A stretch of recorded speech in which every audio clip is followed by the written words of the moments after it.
I'm the Deputy National Director of Programs, WIOG.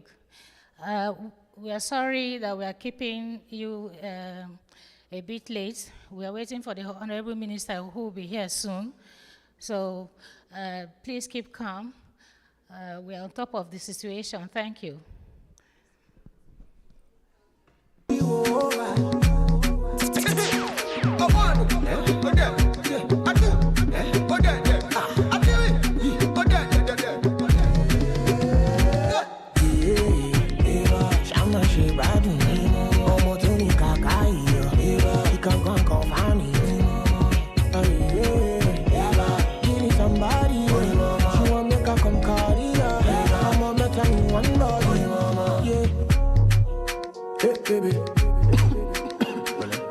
Baby, you know what it is.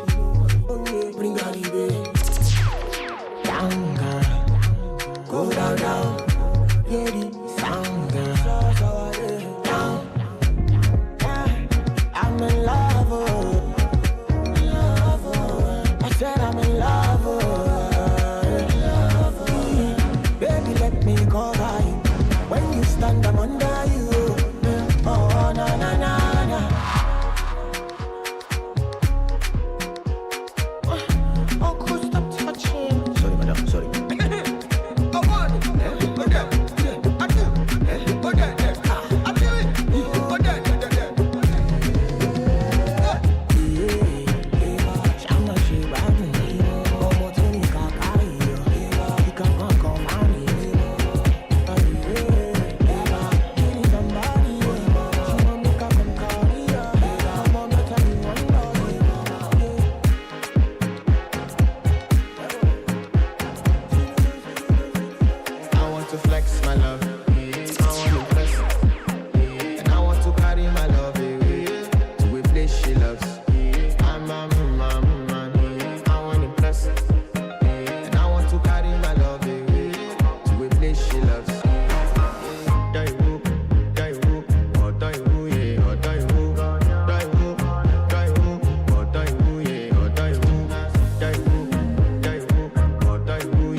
There's three things that come immediately to mind.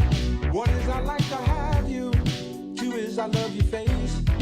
The third one is irrelevant, cause there's no time or place. Attack me with your love. Attack me with your love, baby. Attack me with your love. Attack me with your love. Pushback me with your love, baby. And I'll do all the things Excite me with your love. Entice me with your love, baby. Construct me with your love. I'm happy with your love, baby.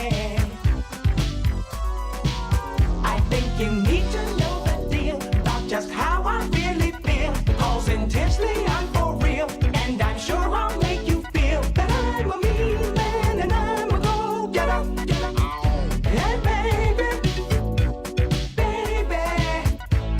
late at night. When the evening comes, I sit down to check my options. There are none.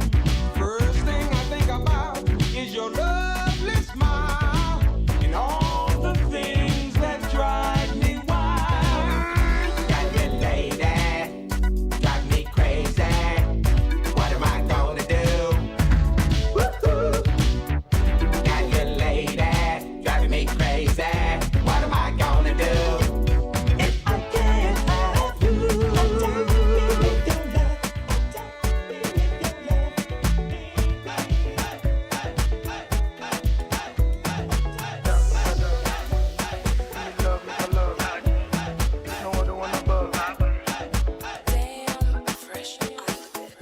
Shawty want $1 million.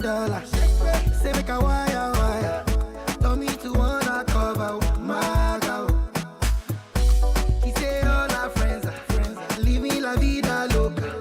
If I'm me, my lover, oh. Yeah, you for there for me. You for there. When the boy they hunger, I for die for you. But you say if you don't get money, I hide your face. I hide my face. Make another man picking on my race. I love you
you won't capture my soul.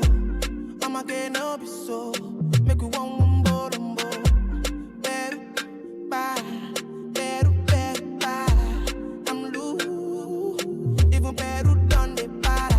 Tonight in Josie, I'm in Josie. Won't call if you want Josie. I'm not playing with you, I'm not joking. My thought of mom is loaded. Me, you can fuck up, but I'm on duty, but I'm on low key. They want do me, they want do me, so they want. When you won't want me, when you won't want me, I'm in San Francisco, Jammy. When you won't want me, when you won't want me, I just flew in from Miami. Peru, para, Peru, Peru, para. I'm loose, even Peru done the para. Pour out the bottle, I wanna level up. When I'm with you, I never think enough. Slow wine, I'm not in a rush. I can hear music when you're here. Tonight we're rolling, party till closing. Since I put the ring on the finger, it's still frozen. Love in slow motion. I wanna feel you over me, yeah. Certain magic in your eyes, yeah. Girl, I love the way you ride, yeah. And it happens every time you arrive. Girl, I want you in my life. Just 1, 2, It's a heaven and 1, it's 2. right. I will never leave your Just a side 1, 2, tonight. 1, 2. When you want One, see me, two, when you want see me, I'm in West London this evening. Giving me the feelings, no, I'm not leaving till I fly LA next weekend. Peru, nah, girl, I'd rather go find somewhere quiet. You glow, and I get lost here in your eyes. I'm again on my soul, girl, you just capture my soul. I'm again on my soul, make me wanna just take you home. Peru, ah, Peru, Peru, ah. I'm loose, even Peru done the para. Peru, ah, Peru,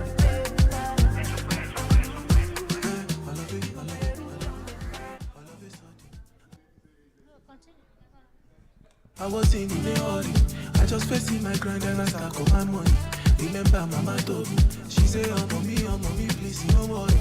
Do you walk through the valley of the shadow of tomorrow? It go make me joy, joy, joy. Alone they give me joy, joy, joy. When I show you, they keep them joy, joy, joy. For my hood, I they keep them joy, joy, joy. Na, na, na.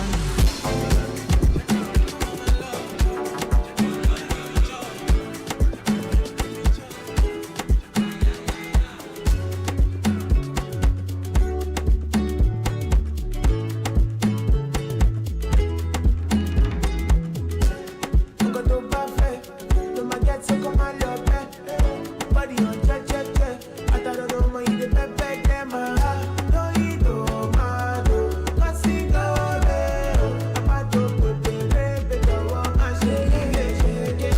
I don't wanna get shit. I don't wanna get shit. You there, man. We are gonna do it. I don't like my music, we don't know that man. I don't wanna get shit. I don't wanna get shit. You there, man. We are gonna do it. I don't wanna say you here. Nobody.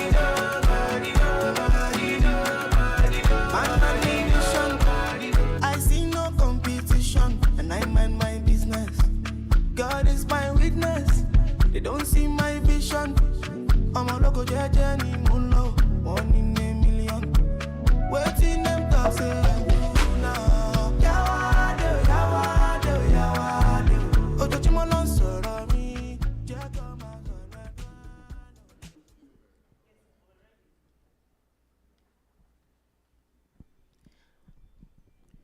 Thank you, DJ.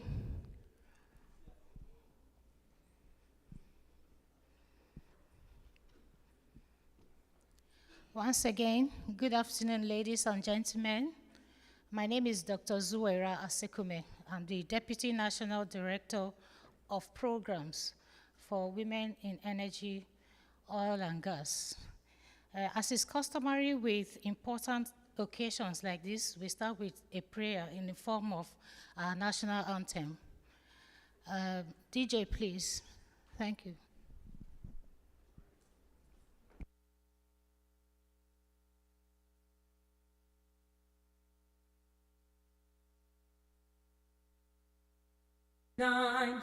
Nigeria, we hail thee, our own dear nation. who tribe and tongue may differ, in brotherhood we stand. Nigerians old and proud to serve a sovereign motherland.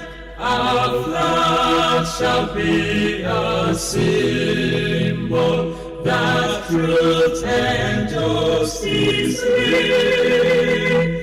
In peace all battle honored, and this we count as gain. To hand unto our children a banner without stain. O God of all creation, grant this our one request. Help us to build a nation where no man is oppressed, and so with peace and plenty, Nigeria may be blessed.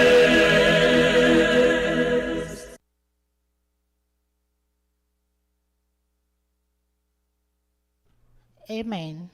Thank you, DJ. We'll quickly run through the introductions. First with us is the Honorable Minister of State for Gas, Petroleum Resources, Right Honorable Ekperigbe Egbo. You're welcome, sir. Distinguished Senators and House of Representatives, you're highly welcome. Board members of oil and gas companies, we appreciate your presence. GCO, NNPCL, ably represented by the GCOO, Mr. Roland Ilobare. You're welcome, sir. We have the CEOs, MDs, ESs of various oil and gas industry agencies. You're highly welcome. Special recognition for the Chairman, Petroleum Association of Nigeria, Engineer Wole Ogunse. Welcome, sir. Then we also have in our midst the coordinator or the coordinating director, Decade of Gas, Mr. Ed Ukpong. Welcome, sir. Then we have MD of NEDCOMOX, Dr. Kennedy Okonkwo. You're welcome. Honorable Commissioner for Transport, Lagos State, Honorable CMA Oluwaseun. Welcome, sir. We have Dr. Dare Akobo, Chairman, Pana Holdings. Welcome. CEO, BG Technical Limited, Mr. Jof Onoha. You're welcome. MD, AKD Solutions, Ronak Patel. You're all welcome. So we go quickly into the program because time is fast spent. One moment.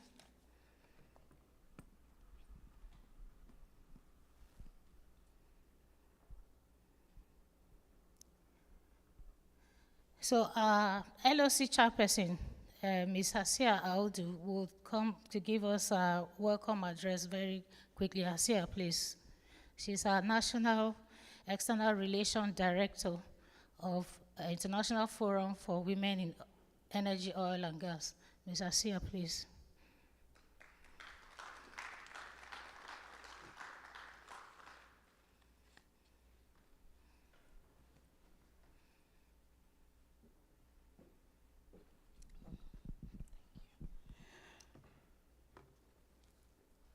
The Honorable Minister of State, Petroleum Resources, Gas here present, Right Honorable Ekperigbe Egbo,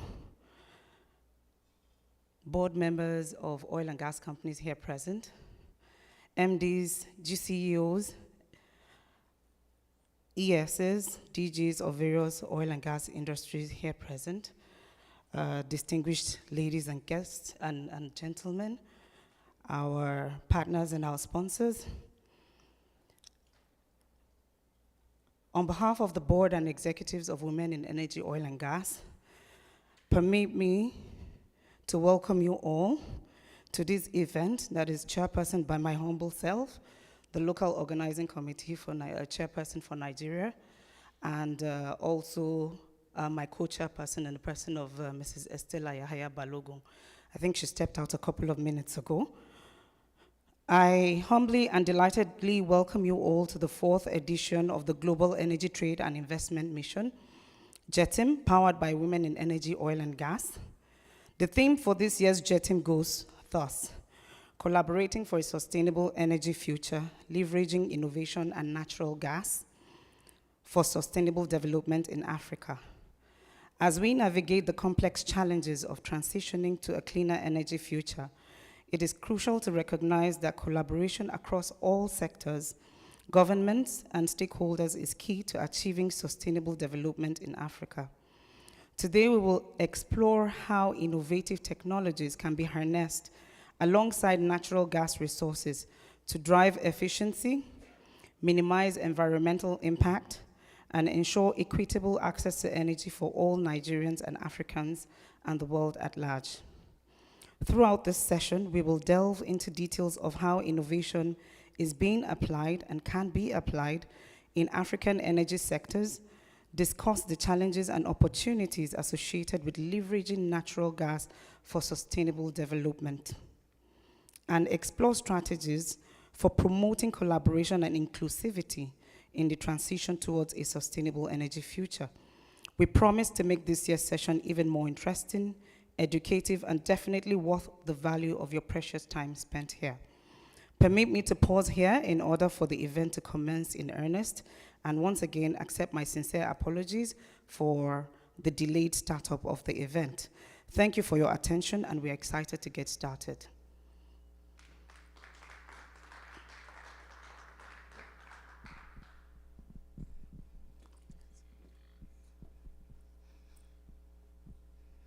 Thank you, able nerds. We call her nerds. Nerds stands for National External Relations Director. She's a nerd, actually. It just fits her. So just accept the title. Even if you hand over, you still have that nerd title. So we'll move on very quickly to the next item on the agenda. Keynote address by the Honorable Minister of State for Resources for Gas, Right Honorable Eric Ekpo. Sir, please.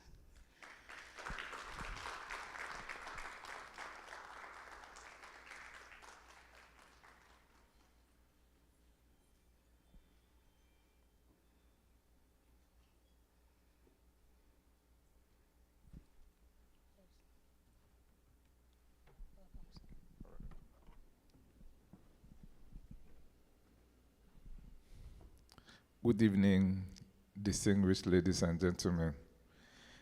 I salute the Petan Chairman, the Chairperson of Women in Energy, Oil and Gas, distinguished representative of the critical sectors of this oil and gas business that we are talking about.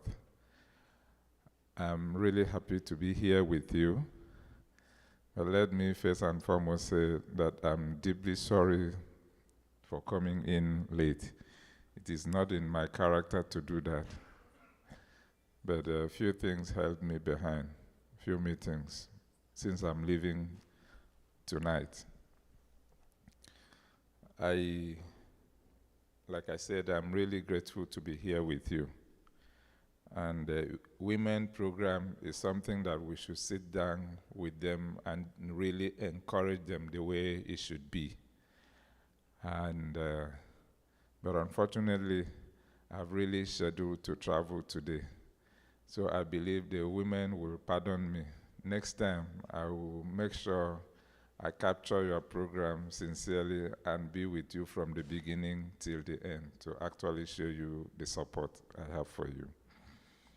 So I bring you greetings, warmest greetings from your father, the President of the Federal Republic of Nigeria, who is being represented here by my humble self, to encourage women who key into the agenda of Mr. President to drive the gas project for our country. It is my distinguished honor to stand before you today as Grand Patron and VVIP guest speaker at the Global Energy Trade and Investment Mission, GETIM, celebrating this anniversary of women in energy, oil, and gas. I warmly congratulate the leadership and members of Women in Energy, Oil, and Gas for this number of years of driving excellence, empowerment, innovation across the gas sector. Your journey has been remarkable, and your impact is a clear reminder that when women lead, the energy sector and indeed society flourishes.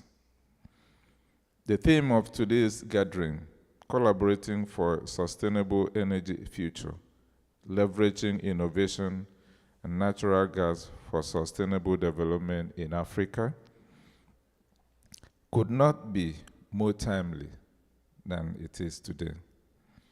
At the heart of Africa's sustainable development lies the responsible utilization of its natural resources, and the natural gas stands as the cornerstone of this strategy.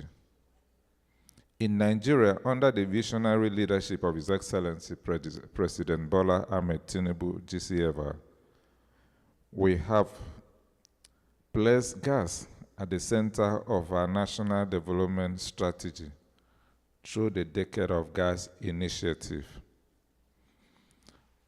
Our commitment is not just in words, it is backed by tangible actions. Today, I'm proud to highlight a few of our recent progress.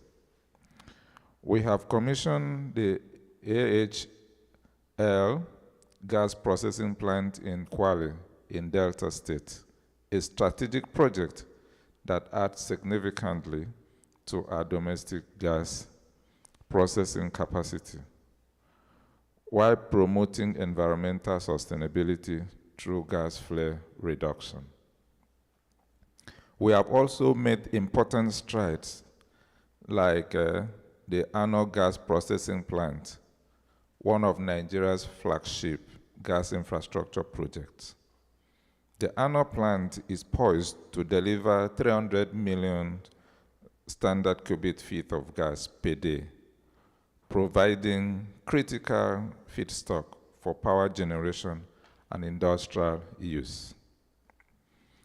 To complement this, the 23.3 kilometer ANO to OB3 metering station gas pipeline is under development, creating a vital link that will connect the ANO gas to the OB3 trunk line, and by extension to broader domestic and regional markets.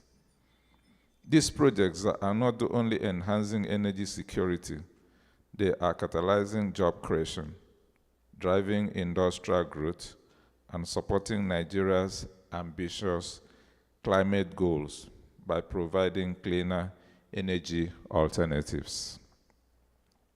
We are also strengthening regional collaboration through the Nigeria-Morocco gas pipeline and the Nigeria-Equatorial Guinea Gulf of Guinea gas pipeline projects, unlocking Africa's gas potential, not just for domestic use, but for the global market. On the domestic front, initiatives like the Compressed Natural Gas CNG penetration program and the LPG expansion program are advancing cleaner energy solutions for transportation and households cooking, reducing our carbon footprint while creating jobs. Innovation is at the heart of these efforts. We are adopting cutting-edge technologies in visual pipelines, small-scale LNG, modular gas processing, and digital solutions to improve efficiency, accessibility, and sustainability. At the same time, we recognize that infrastructure alone is not enough. We are creating an enabling policy environment through regulatory reforms, fiscal incentive, and strategic partnership to attract the investment and innovation needed to realize our gas ambition. But most importantly, we understand that the future we seek must be inclusive. Women and youth must be active driver of this transformation. Nigeria gas sector is committed to ensuring that opportunities created across the gas value chain are open, accessible, and empowering for all. Distinguished ladies and gentlemen, as we engage with global partners here in Houston, let us remember collaboration is no longer optional, it is imperative. Innovation must be an end to itself, but a means to deliver sustainable prosperity for our people. And Africa's gas resource must be harnessed not just for today's need, but for tomorrow's dreams. Nigeria stands ready. We are open for business, open for innovation, and open for collaborations. Together, let us build a sustainable energy future for Africa and for generations yet to come. Distinguished ladies and gentlemen, our wonderful women, I appreciate you for organizing this program, and I salute you for taking this bold step to move our country further in the area of gas development. May God bless our women. May God bless our president. May God bless the Federal Republic of Nigeria. Thank you very much, and God bless.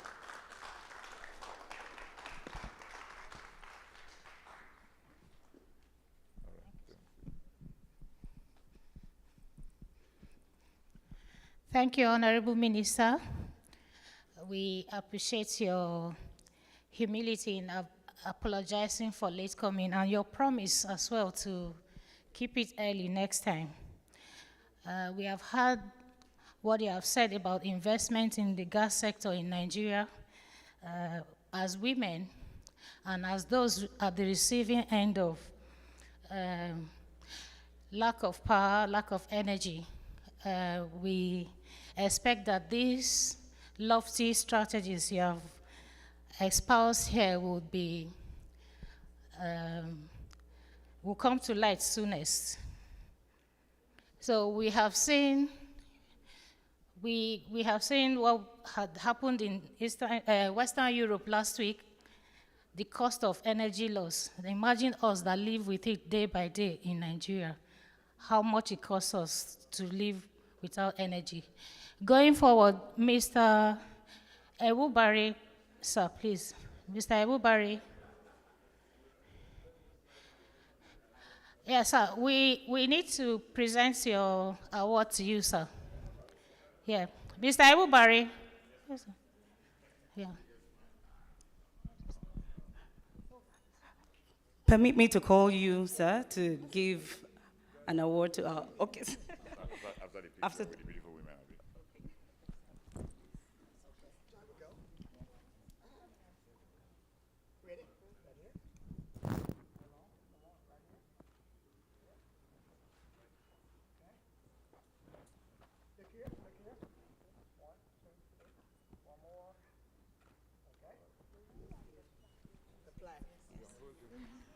Okay, so before we give, because the Honorable Minister needs to run off, so we have an award that we want to give to you, and we will be calling on the GCOO for NNPCL to do us the honors to present the award to you, sir.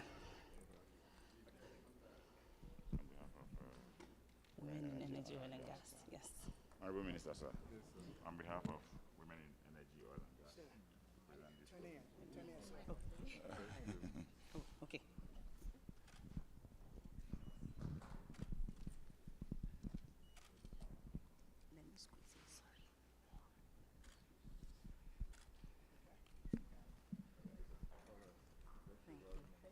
Thank you, sir. Thank you, sir.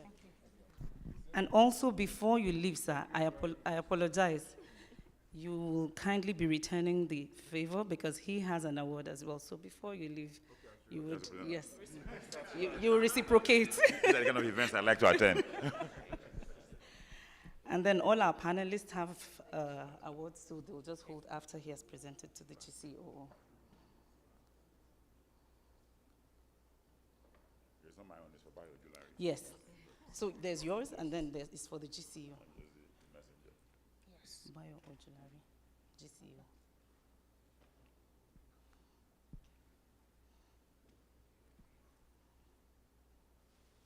Keep it on now. That by Shishima. Thank you. Thank you.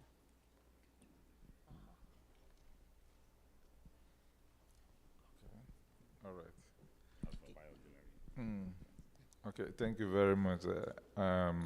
I'm here by the message of the women.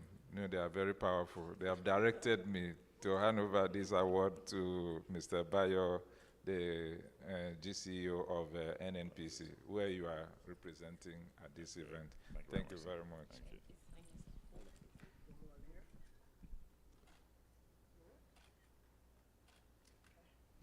All right. Thank you very much. Before I run out, please, when you return to Nigeria, I would like to see the new president and the new executive so that we can have a little discussion with them. Thank you very much for the award. God bless all of us. Thank you. Sorry, sir. I hope we're not overstretching. We will just, everybody will hold their awards. It won't be this official presentation. I'll be calling, it's the last set. Our panelists have an award. It won't take 2 minutes. I'll be calling them. Estella, please don't step out. Come and help me here. And yes, Lucy, kindly join. So we have Honorable Margaret. Estella, just hold yours. Dr. Dunu. She's here. Okay. Oh, she stepped out. Engineer Rex Basi. Duchess. Yours. Here. See Engineer Cholulope. See yours. Okay. Thank you.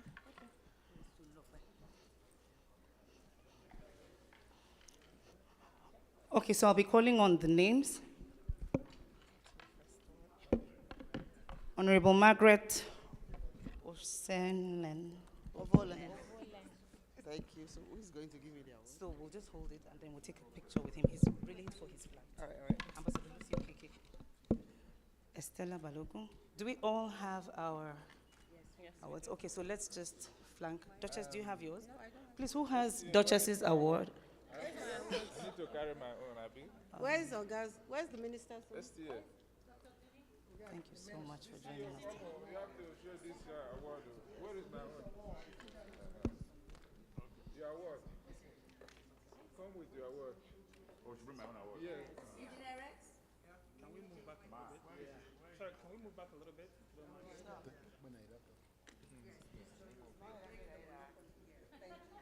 Please, may I invite the chairman of PETAN, Engineer Wole Ogunsoya, to join us in this picture, sir. The MD of PANA, the chairman of PANA Holdings, Dr. Daire Akubo, kindly join us in this picture, please. MD of Netcom Oaks, Dr. Kennedy Okonkwo, and of course, our coordinator, Decade of Gas, Engineer Ed Ubong. Please join us. Right? Okay. We're trying to rush our father before he leaves. That's what's happening. We apologize.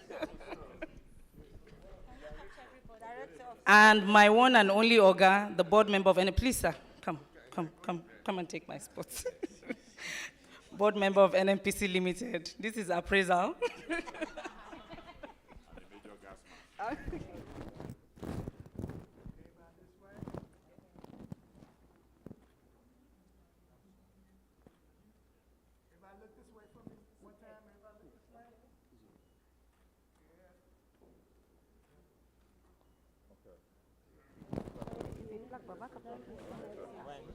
Yes.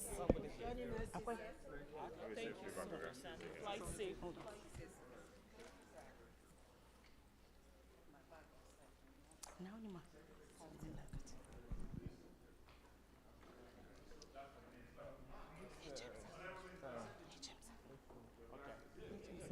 Okay, thank you. Thank you. Have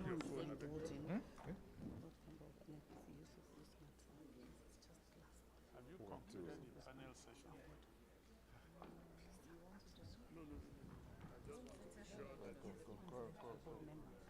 You know, if I miss the flight, the drop. Permit me to, at this moment, I had to bring the distinguished Honorable Minister back to call on our very ebullient and erudite board member, NNPC Limited, Engineer Yusuf Usman, who has an award that will be presented by the minister. Okay. All right. Thank you very much. Congratulations on this very important award.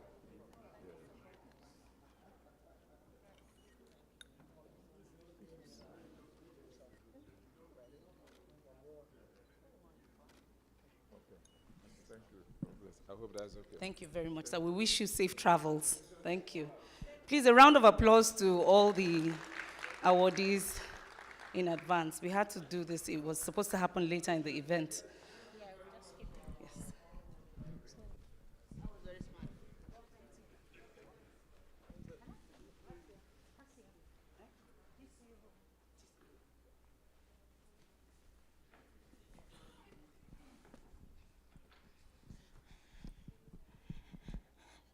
Thank you for your patience. We have to rush things a bit and move things forward. So next on our agenda is a speech by the GCO NNPCL, Mr. Bayo Bashir Ojulari, who is ably represented by the GCOO NNPCL, Mr. Roland Ewu Bare. Sorry for messing up the name earlier. Ewu Bare. Thank you, sir. Please. Thank you.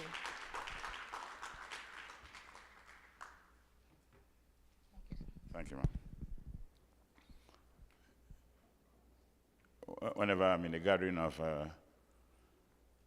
brightly attired and beautiful women, I'm, typically speechless, which is out of character for me because I'm a lawyer by training and an honorable man by tribe, so I can talk from now till tomorrow ordinarily, but in this instance, I'm going to behave myself.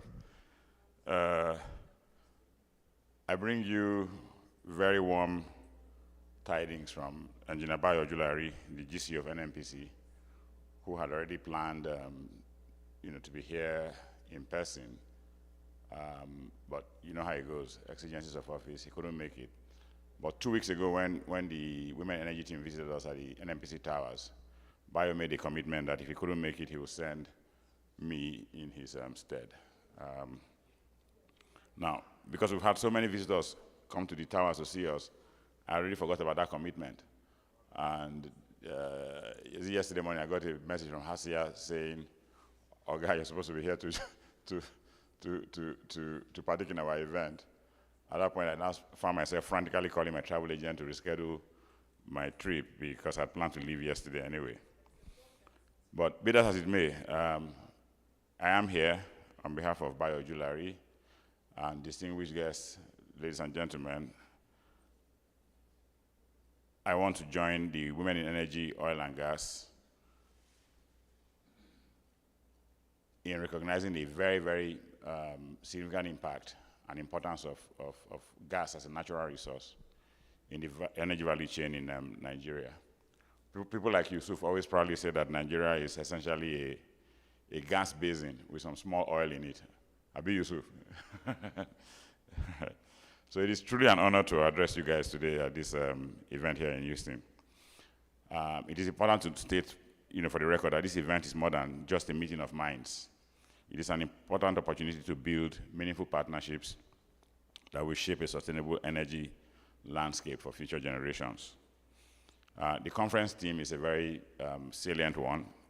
It says collaborating for a sustainable energy future, leveraging innovation and natural gas for sustainable development in Africa. And that speaks directly to the urgent challenges and the remarkable opportunities that then arise from those challenges. Africa, like you all know, is blessed with an abundance of natural resources, including significant reserves of natural gas. Like I said earlier on, Nigeria, for example, is essentially a gas basin with some oil in it. And the general consensus in high technology is that we haven't even begun to scratch the surface in terms of our gas resources. Now, gas as a resource has immense potential to drive growth and development across the African continent. But to unlock this potential will require plenty of collaboration across sectors, governments, and crucially, amongst women leaders. Innovation is the cornerstone of Africa's sustainable energy future. We're already witnessing groundbreaking advancements in technology that's revolutionizing the way we extract, distribute, and utilize natural gas. From cleaner production techniques to advanced distribution networks, these innovations are vital to ensuring that the benefits of natural gas will reach all communities, fuel economic development, and significantly enhance the quality of life that we live in Africa. But the point has to be made that this innovation has to be inclusive. It can't be innovation driven by a bunch of men in dark rooms without carrying half of the population along. The active participation and leadership of women in the energy sector will be critical to developing solutions that are both equitable and effective. Evidence consistently shows that when women are involved in decision-making, the results are more sustainable and resilient. That's a proven fact. So we must continue to dismantle barriers so that we can empower women to lead and ensure that their perspectives will shape the future of the development that we seek. Progress always comes on the back of collaboration. So by working together, governments, the private sector, civil society, all get to exchange knowledge, foster an environment where innovation thrives, and as a consequence, attract investment. It is through these partnerships that we can establish frameworks to support sustainable energy initiatives and ensure that local communities directly benefit from their natural resources. Sustainable development, like you know, is about more than just energy or more than just energy access. It encompasses economic growth, social inclusion, which of course includes gender parity, and environmental protection. So the approach we adopt must be comprehensive, and it has to address issues of provision of energy, empowerment of individuals, strengthening of local economies, and then of course safeguarding the planet that we all live in. So to sum up as I close, I want to encourage every one of us here to reflect on the roles we can individually play in this collective journey. Let us harness our combined expertise, our networks, and our passion to advance a sustainable energy future. I'm convinced that together, we can use the power of natural gas and innovation to propel Africa towards a brighter, more sustainable future, as a future where women and our children begin to derive the true benefit of the resources that God has endowed us with. I thank you all for your presence here today and your dedication to this very important cause. Let us all join forces to creating lasting change, not only for today, but for generations that are yet to come. Thank you very much.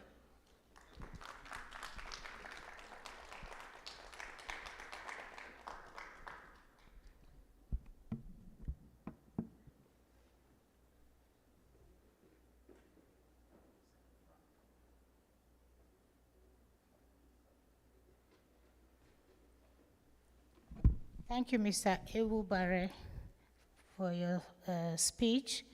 So we move on very quickly to the next item. I'm going to introduce to you a very gentle but firm personality in the person of our national president, WIOG, Engineer Tolulonge, to do a paper presentation for the panelists that are going to grace the stage soon after. Dr. Longe, please. Engineer Longe, please.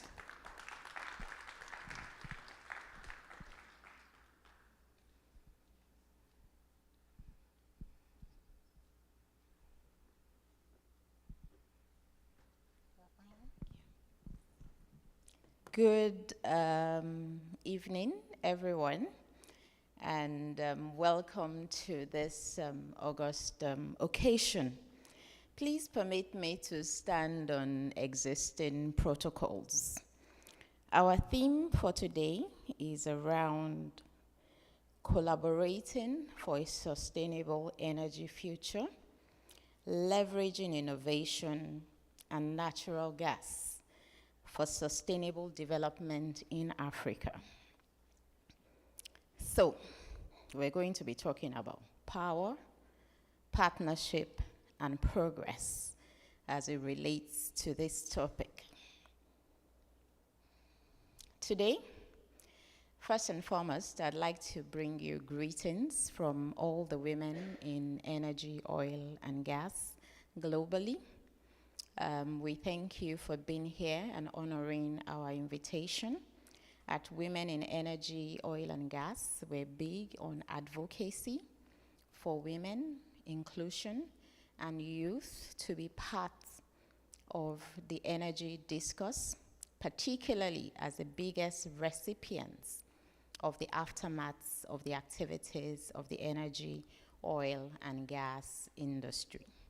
And as has been said by several people, it is indeed important that for any nation, and it's widely proven, that for any business with women participation in its leadership and across all cadres, actually outperform their peers.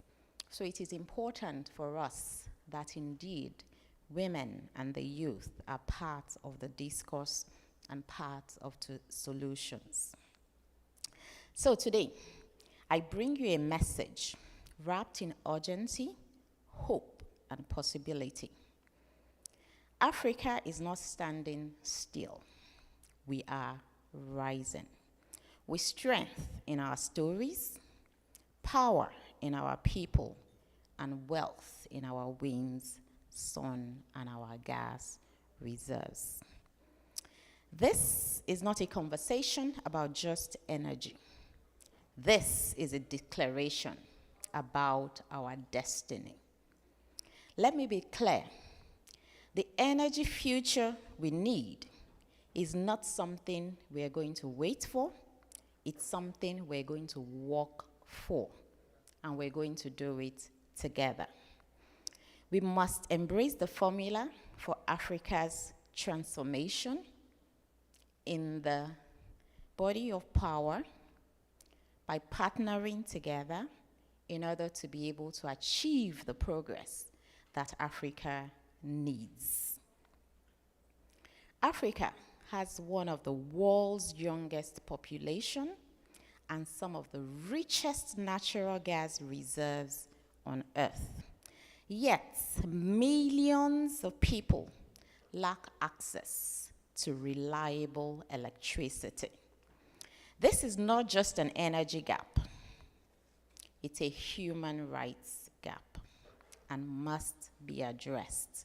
And our Women in Energy, Oil, and Gas, we advocate for closing all energy gaps, be it in terms of gender, be it in terms of poverty gaps, or be it in terms of economic gaps.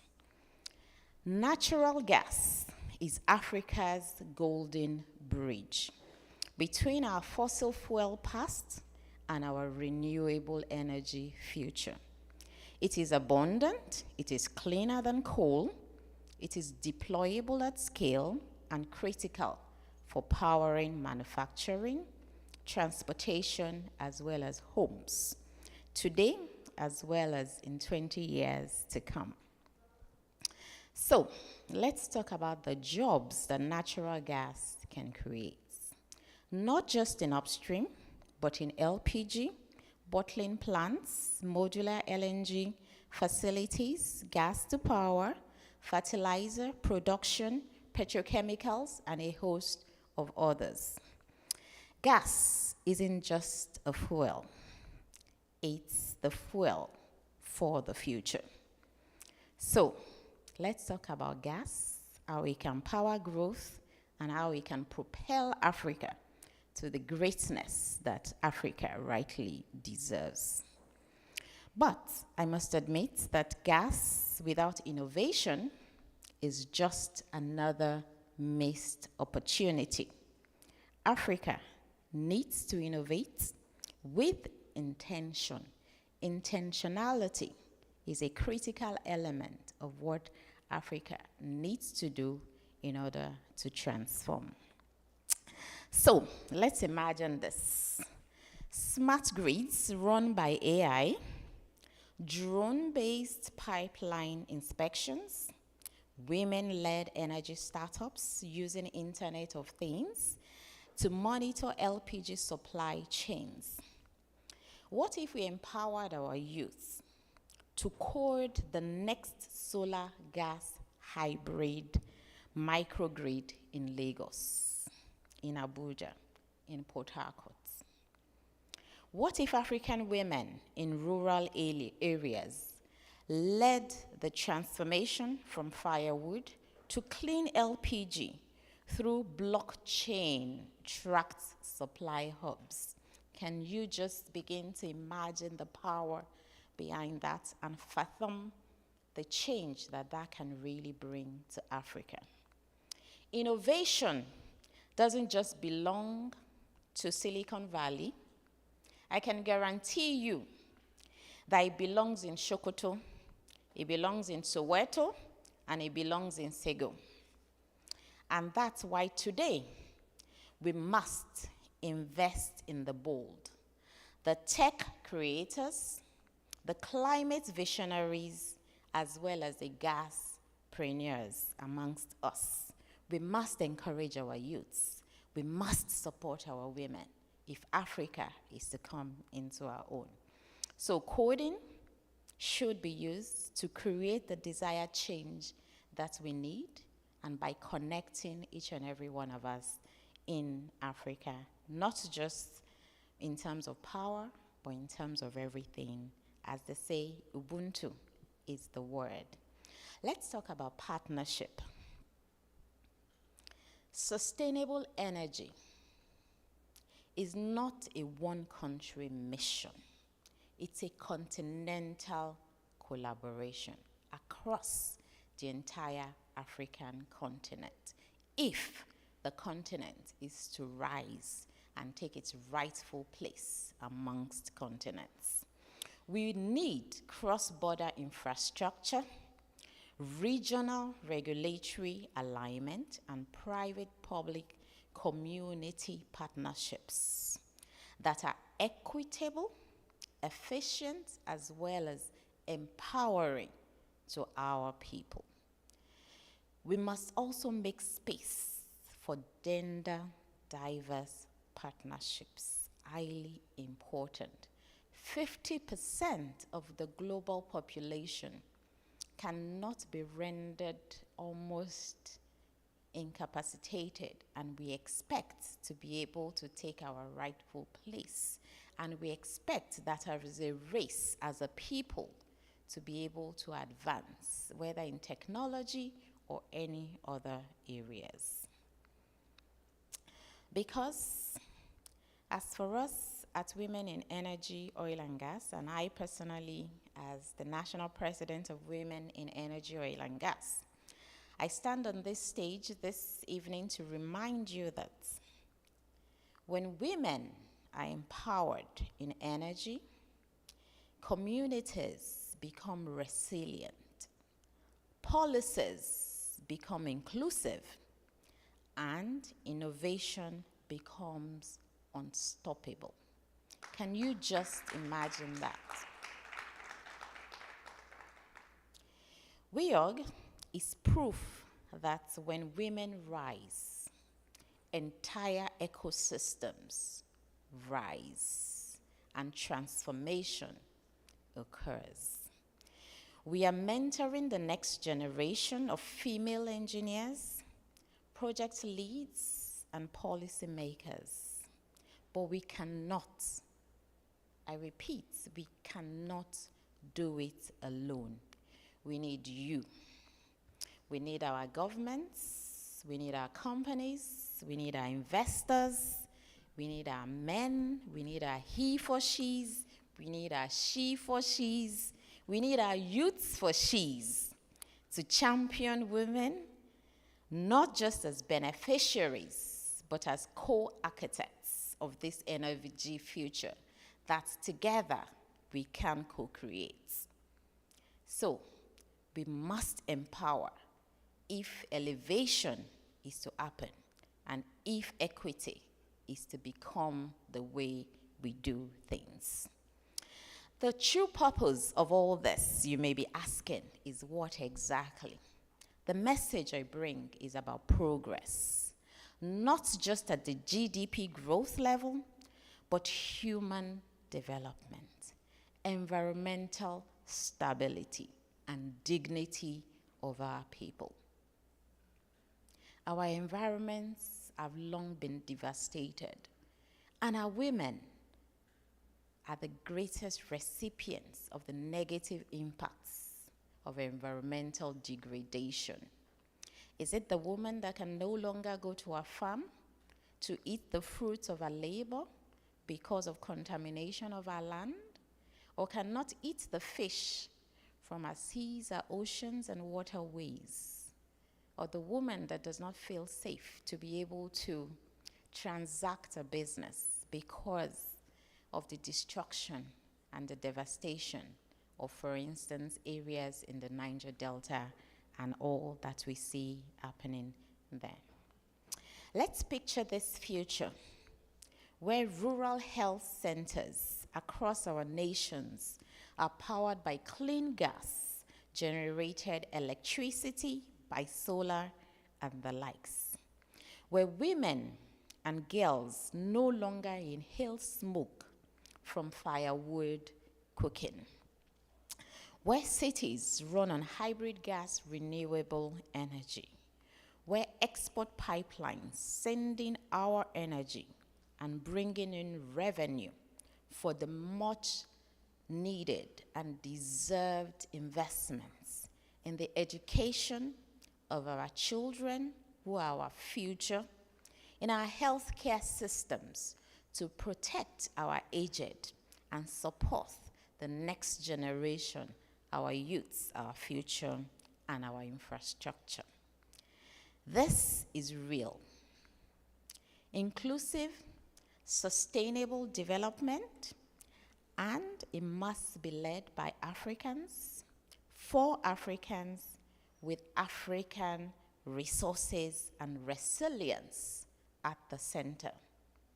So, our people must help to protect our planet, because we only have one planet, and in the process, engineer the prosperity of our people. Now, to everyone in this room and beyond, here is my challenge to you.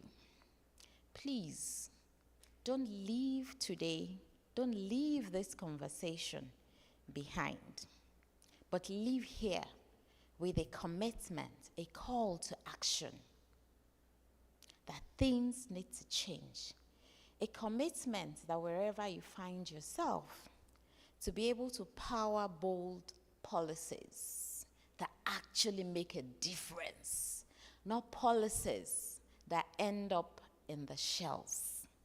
To fund local innovation, to empower female talents, to empower our youths, to build regional infrastructure, and to invest in natural gas, not as a fallback, but as a foundation for the change that we really need and want in Africa, because that change begins with you, and it begins with me, and it begins with us. Let's make our gas green.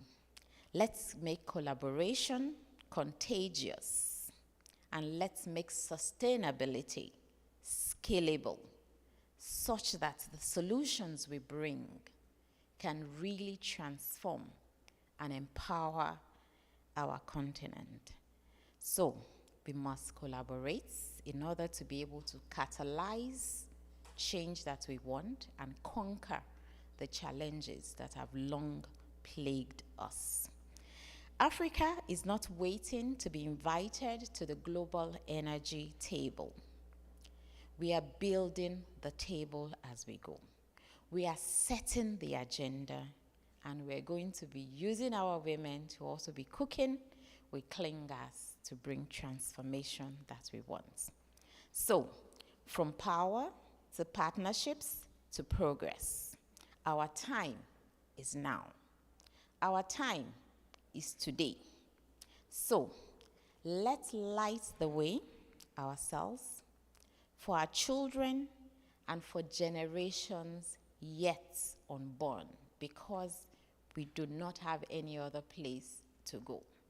Whilst others are planning escapes to other planets, we in Africa are not planning to escape the continent, nor this world. So we must, I repeat, we must make it work for generations to come, because we've only been entrusted as keepers, but for a short period of time only. So I believe that when Africa leads, the rest of the world will follow. Thank you.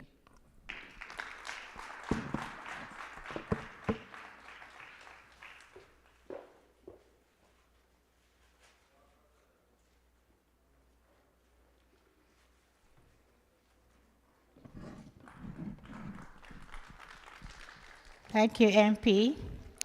They say the gentility of a lion, in this case, a lioness, does not signify weakness. I told you earlier, she's gentle, but very firm.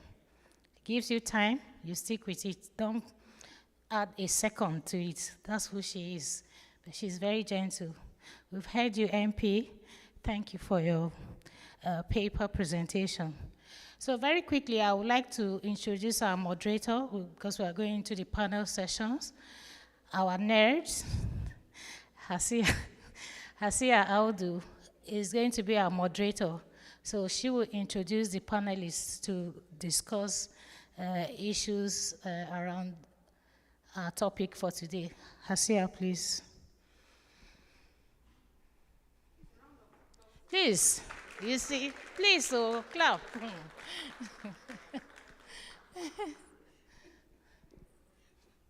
Welcome. Thank you. Could you give me a round of applause again, please? Thank you. The first time I came on here, in fact, my phone just went zigzag, and I was like, oh my God, no, not now. Okay, so we are at the point where we'll be having the plenary session, and our topic for today is collaborating for a sustainable energy future, leveraging innovation and natural gas for sustainable development in Africa. And I will be calling on members of my plenary session. First on this list, permit me to invite Duchess Dolapo Okulaja Kotun. A round of applause for her, please, as she comes on stage. She's advisory board member of Women in Energy, Oil and Gas. She's also the vice chairman of Coran. Duchess, as we fondly call her, is a certified and renowned project management professional, a seasoned and savvy international business consultant, services contractor, and international speaker. She has a career spanning over 40 years in the energy sector, having managed multi-billion-dollar corporate acquisitions. Can we give her another round of applause, please, as she takes her seat? Thank you very much. Yes, ma'am. Next, I'll be calling Engineer Rex Bassi. He is the CEO and co-founder of Ikwe Ona Refinery Limited. He started his career in Shell Petroleum Development Company and currently has over 20 years of experience in the oil and gas and overall energy sector, with a very strong background in instrumentation and control engineering. Please, a round of applause for him, as I see he has already made his seat on the high table. Next, I'll be calling Honorable Margaret Ovonlen. She is the MD CEO of Shlomo and Shlomit Global LLC. Honorable Margaret has over 3 decades of experience spanning Nigeria's dynamic oil and gas industry. She has spent over 32 years working with the Nigerian National Petroleum, then Corporation, now Company Limited, where she made great impact during her time there. She's also a recipient of the President Joe Biden's Lifetime Achievement Award. Her work inspires progress and creates lasting value for clients, communities, and industries worldwide. A round of applause as she tries to make a decision on where to sit. Next, I'll be calling on my sister, Ambassador Dr. Lucy Okeke. Dr. Mrs. Lucy Onoriede Okeke stands as a distinguished leader in the Nigeria energy sector, driving impactful environmental initiatives and fostering gender inclusivity. Her expertise spans environmental management, sustainability, and social empowerment, making her a prominent advocate for both environmental stewardship and women empowerment in Nigeria. Dr. Lucy Okeke is the Senior Manager and Team Lead for the Environmental Management and Sustainability Unit at the Nigerian Midstream and Downstream Petroleum Regulatory Authority, NMDPRA, in Lagos. In this role, she is instrumental in guiding environmental policy, ensuring regulatory compliance, and promoting sustainable practices within Nigeria's energy sector. She is currently the chairperson, Lagos chapter, for the Women in Energy, Oil and Gas Nigeria. A round of applause for her, please. Now we have the icing on the cake. Permit me to welcome on stage, as we give a round of applause, as I mentioned his name, Engineer Yusuf Usman, the board member of NNPC Limited. Engineer Yusuf Usman is a fellow of the Nigerian Society of Engineers and a graduate of chemical engineering from my alma mater, the biggest university in the south of the Sahara, Ahmadu Bello University, Zaria. He started his career in 1987 as a facilities project engineer with Shell Petroleum Development Company and joined the services of NNPC in 1993. He was seconded to the office of the Honorable Minister of Petroleum Resources from 2011 to 2015 as DM and technical advisor to the Honorable Minister of Petroleum Resources, Gas Matters. From there, he rose to the position of a manager. In 2016, he was the acting GM Planning and Business Development, where he supported the investment document for the China Investment Roadshow that triggered an estimated $80 million opportunity. Due to his hard work and dedication, he was promoted to the position of GM Upstream and then GGM and STA to the GMD, where he rose to the position of the COO Gas and Power in August 2017. He exited NNPC at some point, and currently he is among the recent appointments made by the President of the Federal Republic of Nigeria as the board member of NNPC Limited. A round of applause for him, as I see he has majestically taken his seat in the middle of my panelists. On standby will be Dr. Dari Akobo, who would give a 5-minute overview after the panel session. He is the chairman of Pana Holdings, so he will be on standby, as I mentioned. And permit me at this point to join my panelists while we commence the plenary session. A round of applause for me, please, as I take my seat.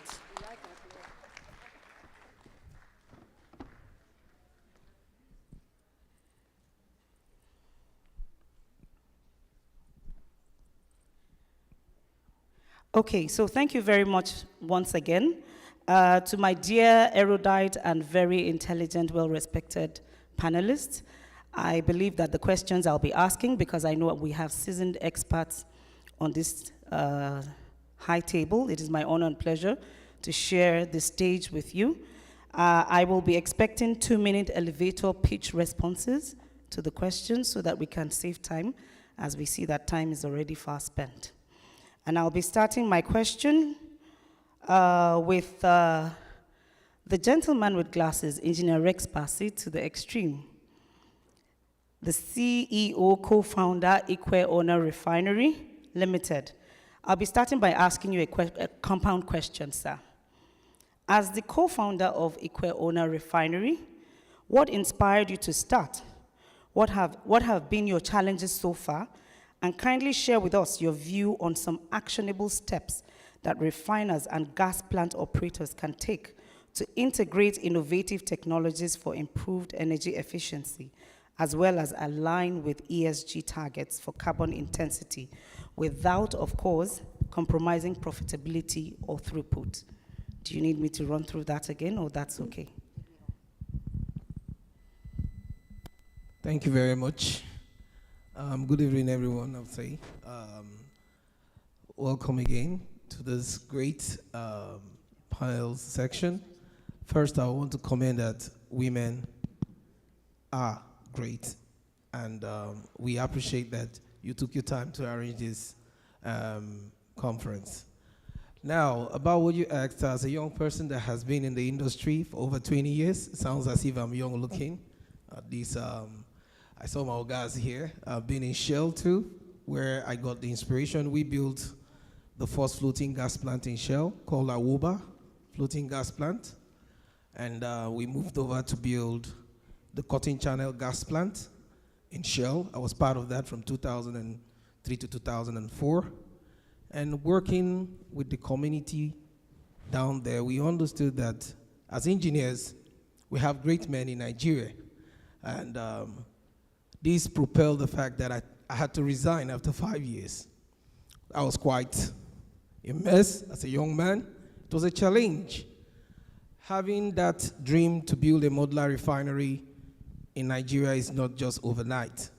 You know, you have to encounter all the licensing process. You have to do all the necessary integrate to make sure that you have your offtake, your feedstock agreements, and do the necessary due diligence to stand out.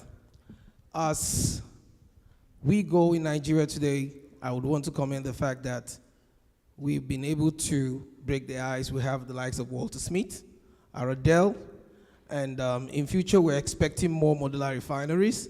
And I'm very much happy too. I don't want to announce that another modular refinery is coming to Akwa Ibom State, Amakbe.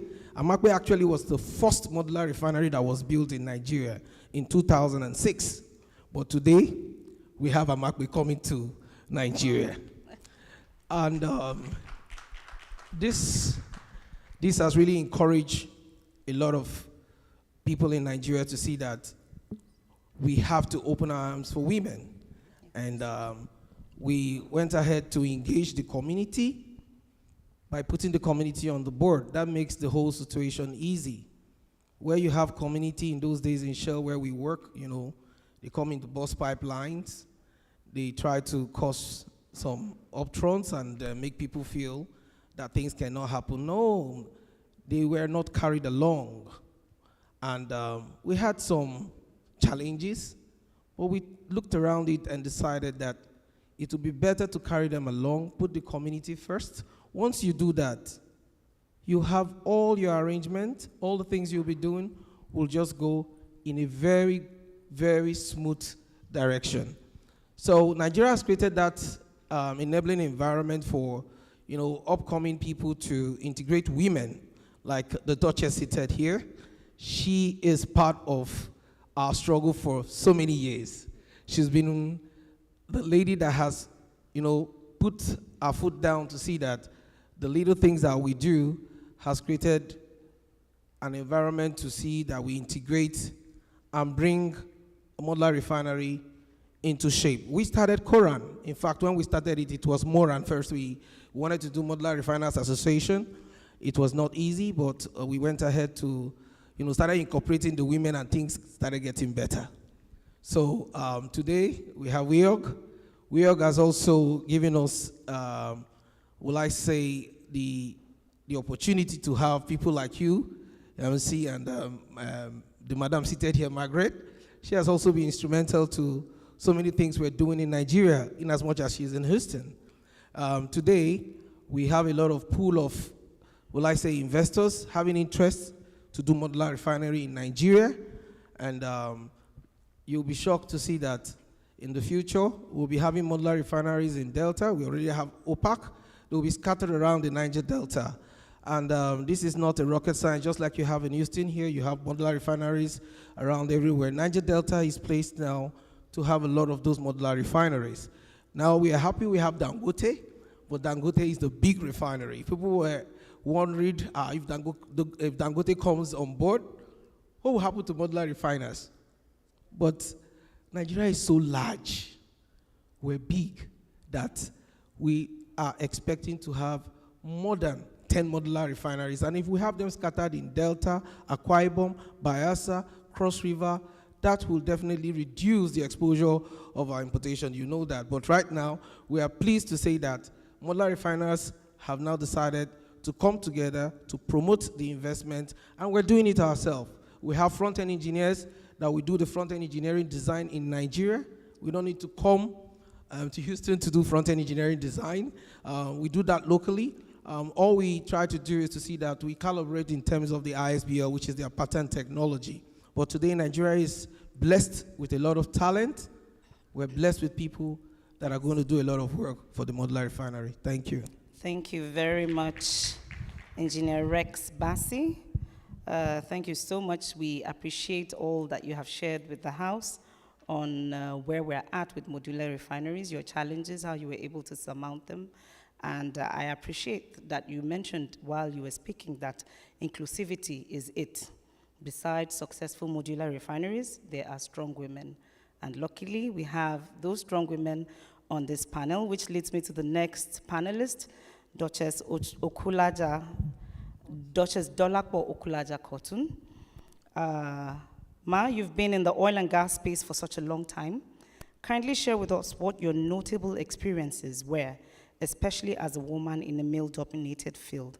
How has that molded you to the great person that you are today?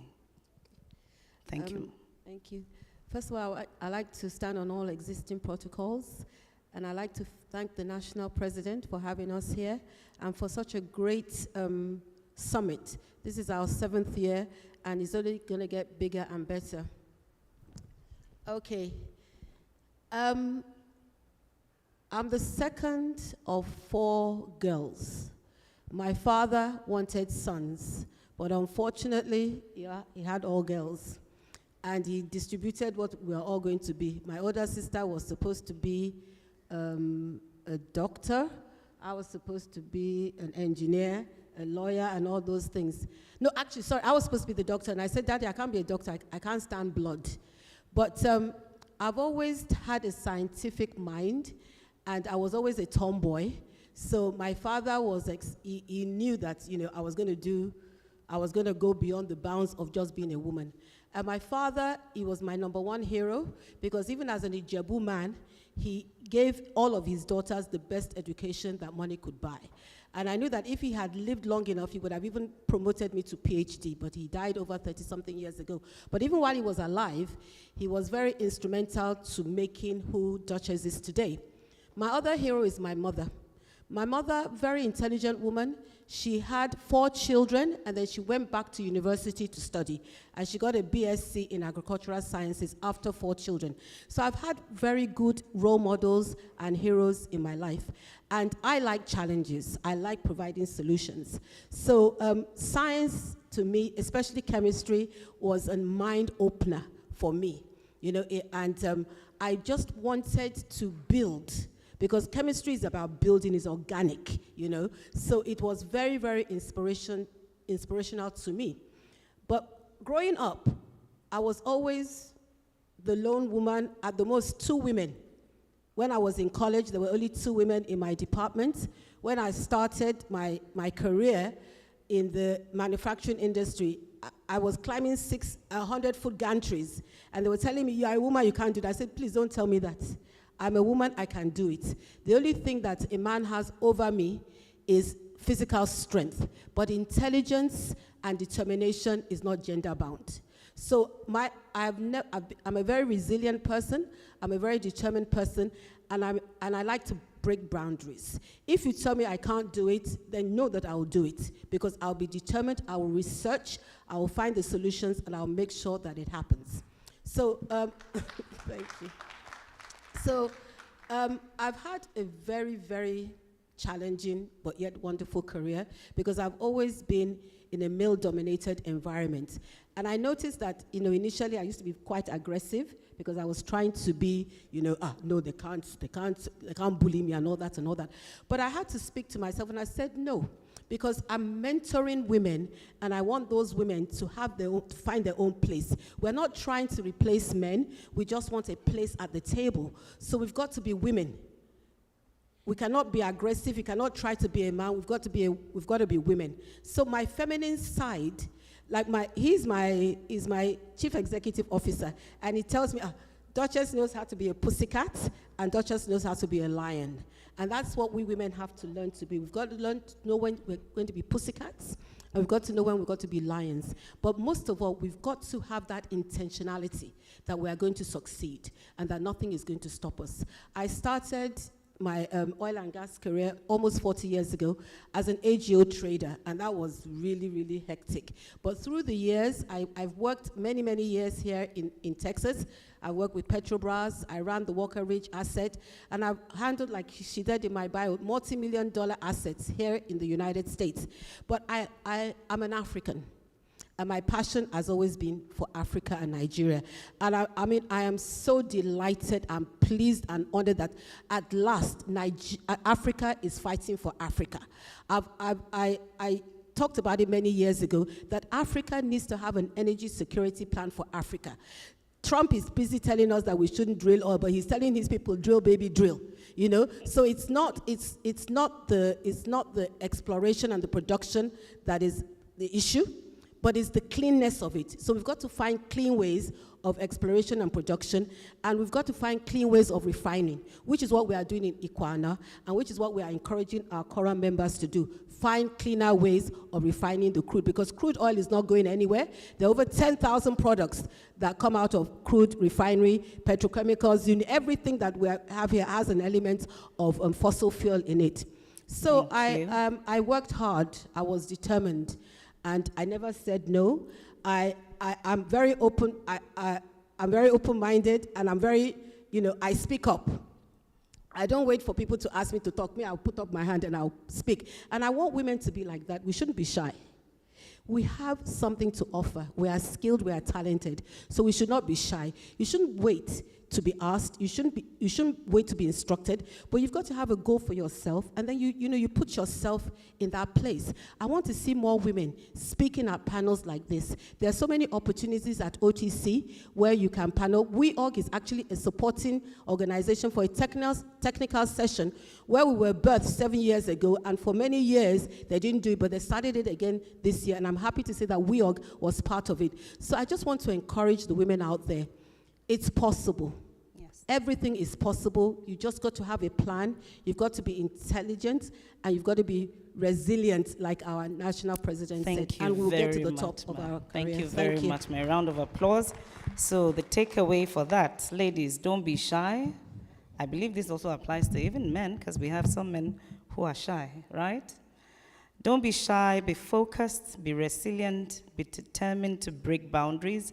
And for the ladies, know when to be a pussycat and know when to be a lion.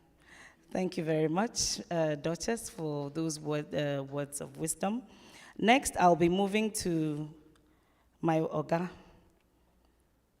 Engineer Yusuf Usman, sir, the board member, NMPC Limited, representing the Northeast. And your question is thus, sir. How do we promote investment in the gas-based industrial sector to enable promotion of conversion for the economic development of our country, Nigeria? Thank you very much. I think this is a very interesting question, because we've been coming to OTC year upon year, and we don't see the investment. So if we come to OTC year upon year, and we don't see investment coming to Nigeria, it means there's a problem. So what are we doing wrong? Or what is the problem? We started a conversation yesterday on combustion industries, and I'm very passionate about combustion industries. I raised a question that how comes we are not able to protect combustion industries? And let me explain a little bit. What is combustion industries? These are gas-based industries. And that is what we need for our development. We need the fertilizer, we need the methanol, we need the petrochemicals, because we need jobs for our people. We need import substitution products, product that can enhance value creation. And this is the message we have. How do we get combustion industry? So, and the combustion industries are high-tech industries. Those are the kind of industries we promote when we come to OTC. And are we doing it? So there are two issues I want to discuss here. First one is land access. So land is a very big problem in Nigeria, and I think we have to do something about it. We know a couple of companies who want to come and establish businesses in Nigeria, but land is a very big problem. Why I mention land is because today I'm bringing Amape refinery back home. When we tendered for the auction of Amape refinery, people say we are crazy, because this is the first license awarded for modular refinery. And people in diaspora were encouraged to invest. They came, set up a company called Amape, did all they could in terms of financing. Exim, Nexim Bank supported it. When we checked the document, everything was bankable, a very good project. The refinery was finished, put in crates, ready to come to Nigeria. Then the Akwa Ibom government withdrew the land. And those guys couldn't survive, because there is also another $10 million contribution from Akwa Ibom was drawn. And their credit limits were exhausted. Actually, the company collapsed. And AMCON has to step in, liquidate the company. And you know, when AMCON step in, the first thing they do is to pay creditors. And after that, they pay whatever that is there.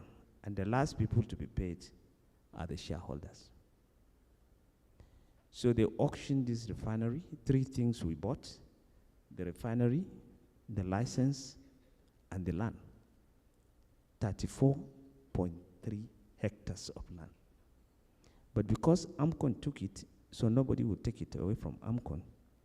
This is something set up by law. The refinery has been in crate for 20 years.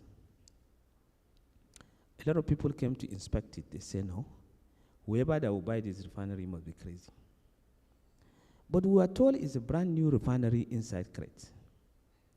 So we bought it, but I didn't want to take it to Nigeria because I wanted to open it and see what is there.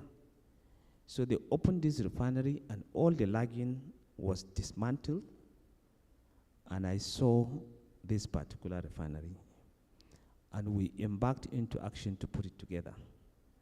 And I just came from that refinery. It's looking. Wow. So we are taking it home to put it in place so that we can run it in that place. And that's why I mentioned land. Last time, 2021, when I went to buy line pipes in Turkey, and we placed order to a company called Noxel, but we told the company that we are not going to buy pipes again until he promised to come to Nigeria. So he has two places to go. First one is Europe. He established that mill in Spain. So the other place is looking at where to put the mill. We encouraged him to come to Nigeria. But there is also another place in the Middle East. So in the Middle East, they gave him free land. Utilities are there for him to plug and play. And they sold cheap gas to him. So in Nigeria, we gave him a swampy land, and he has to face the environment. He calculated that he's going to sink in $500 million as sunk cost. And that was not economical for him. He ended up putting the plant in the Middle East. So I can go on and on. Today, BOA wants to build a 200,000 barrels per day refinery. He went to do road, and the community stopped him. So now his project is in jeopardy because of land. So I think policymakers need to look at this land issue. How do we make land unencumbered for investors to come, because it's adding risk to projects? That is one. Number two, I mentioned about combustion industries, and they need to be protected. There is no combustion industry that will survive for a gas price of more than $1.50. Do we have gas of $1.50? So I raised this issue yesterday, and I hear that we don't have cheap gas, but that is why we have policy. We have a sector, we are operating a sector-based policy, where you have the gas-based industry that will buy gas at $1 to $1.50. We have the power industry that will buy gas at a certain price, and we have the commercial people. So now, we put in an aggregator. So the upstream suppliers are blinded from this price. What they see is aggregate price. But that is not what is happening today. They want to see those prices. And when you open it, it means combustion industries will not survive. So, two things: land and your resources. If your resources is cheap and the land is available, investors will come. If you don't do it that way, you will never see investors. So I felt I should explain this. Probably we are doing something wrong, and we need to look at the land issue. We need to look at the resources, because there is no combustion industries that will survive for a gas price of $3. So those are the two things I want to leave you with for debate. And I think we'll continue this conversation on how do we attract combustion industries. So that's what we need. And there are models that we can use to do that. And that's what we need to encourage, because a decade of gas without combustion industries is not a decade of gas.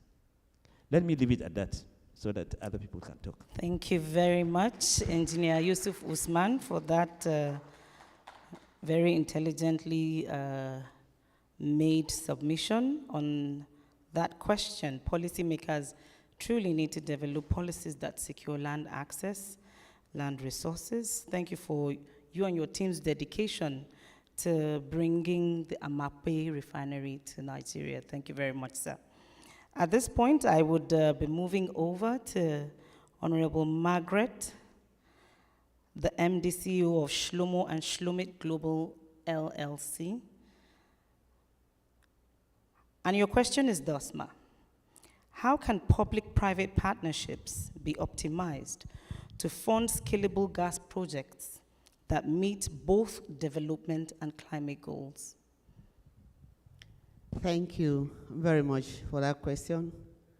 I'm glad to be here. I don't need to introduce myself again because you already read my bio. I have worked in NNPC. Actually started my program from oil and gas servicing company. I have by my right here my boss, and then we've worked together. We've been on different different project attachments, even in Houston here. When we were young in NNPC, we come to projects together and then go back. When we are talking about PPP, we're talking about public-private partnership. I have opportunity to work with some lenders who are ready to fund projects.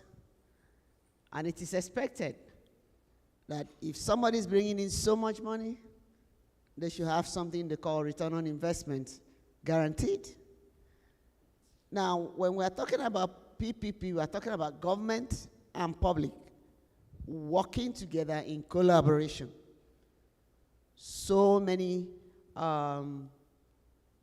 entrepreneurs, so many companies are not able to perform to the maximum because they don't have funding. In some developed countries, the government of their countries supports their endeavors. A lot of things are going wrong in Nigeria that we are not looking at. For more than 60 years, we are not making progress. We are not looking at what we are not doing right so that we can change our story. You go to China, a Chinese come out to invest, the governments of Chinese back them up with funding. Even if you want to open a small shop, they will give you money. Now, we cannot say we don't have money in Nigeria. A country with oil and minerals cannot say there is no money. Why don't we use what we have to develop our country? So many years we stay and be waiting for people to give it to us. We can do it ourselves. We have all it takes to create the change we need in Nigeria. Minerals and other things are gotten from Nigeria, taken outside, refined. They bring it back to us, and we pay so much money for it. We have the best brain in the world. If you look at the economy of this country and other advanced countries, Nigerians are standing forefront. Nigerians should come back home and develop their own. Because if you don't do that, nobody will do it for you. You can only build your nation. Nobody will build your nation for you. Otherwise, they continue to exploit you, and you continue to be depending on imported goods. You have the minerals, you have the know-how, you have the technology. We need the technical thinkers to come down home and then work with Nigerians, and the government should support them. I am thinking we should change our ways, look at better ways to do business. Government should collaborate with private people, give them funding. No issue of government is not having money. You're having oil, you're having minerals, you're having everything in the world, and yet you say you don't have money. And yet, the minerals are being taken out from you. The refineries should be up and about, should be working. So much oil, so much gas, and you don't have refinery and you import product. Sorry, I'm saying this because for how many years? For 33 years, I've been in the industry saying they want to transform, they want to do a technology transfer. Nothing has been transferred. If you don't grab it, you will never transfer anything. So I am here to advocate. Let's look inwards and see what we can change in our country and see how we can do better, and then bring in what we need to do and then improve the economy of the country. And see, PPP is the way to go. Get these guys to collaborate with the government. There are certain things the government should not even bother themselves with. Get a businessman, handle this aspect of this job. I work with you, I bring you the materials. I give you the money. You bring in your technical know-how, and then convert what we need to convert. Let's give what we have, we can give to ourselves. Up till now, there is no power. Up till now, we don't even have gas. We don't even have much petrol in the country. The economy is going down. If we don't see that we need to be the one to change our economy, it will continue to be the way it is. Let's look inward. Those in power, please, I'm saying this.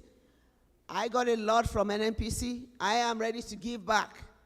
I am working with a company that can fund some of these projects, come up with good projects, and we will work away on how to find a way to fund it for you.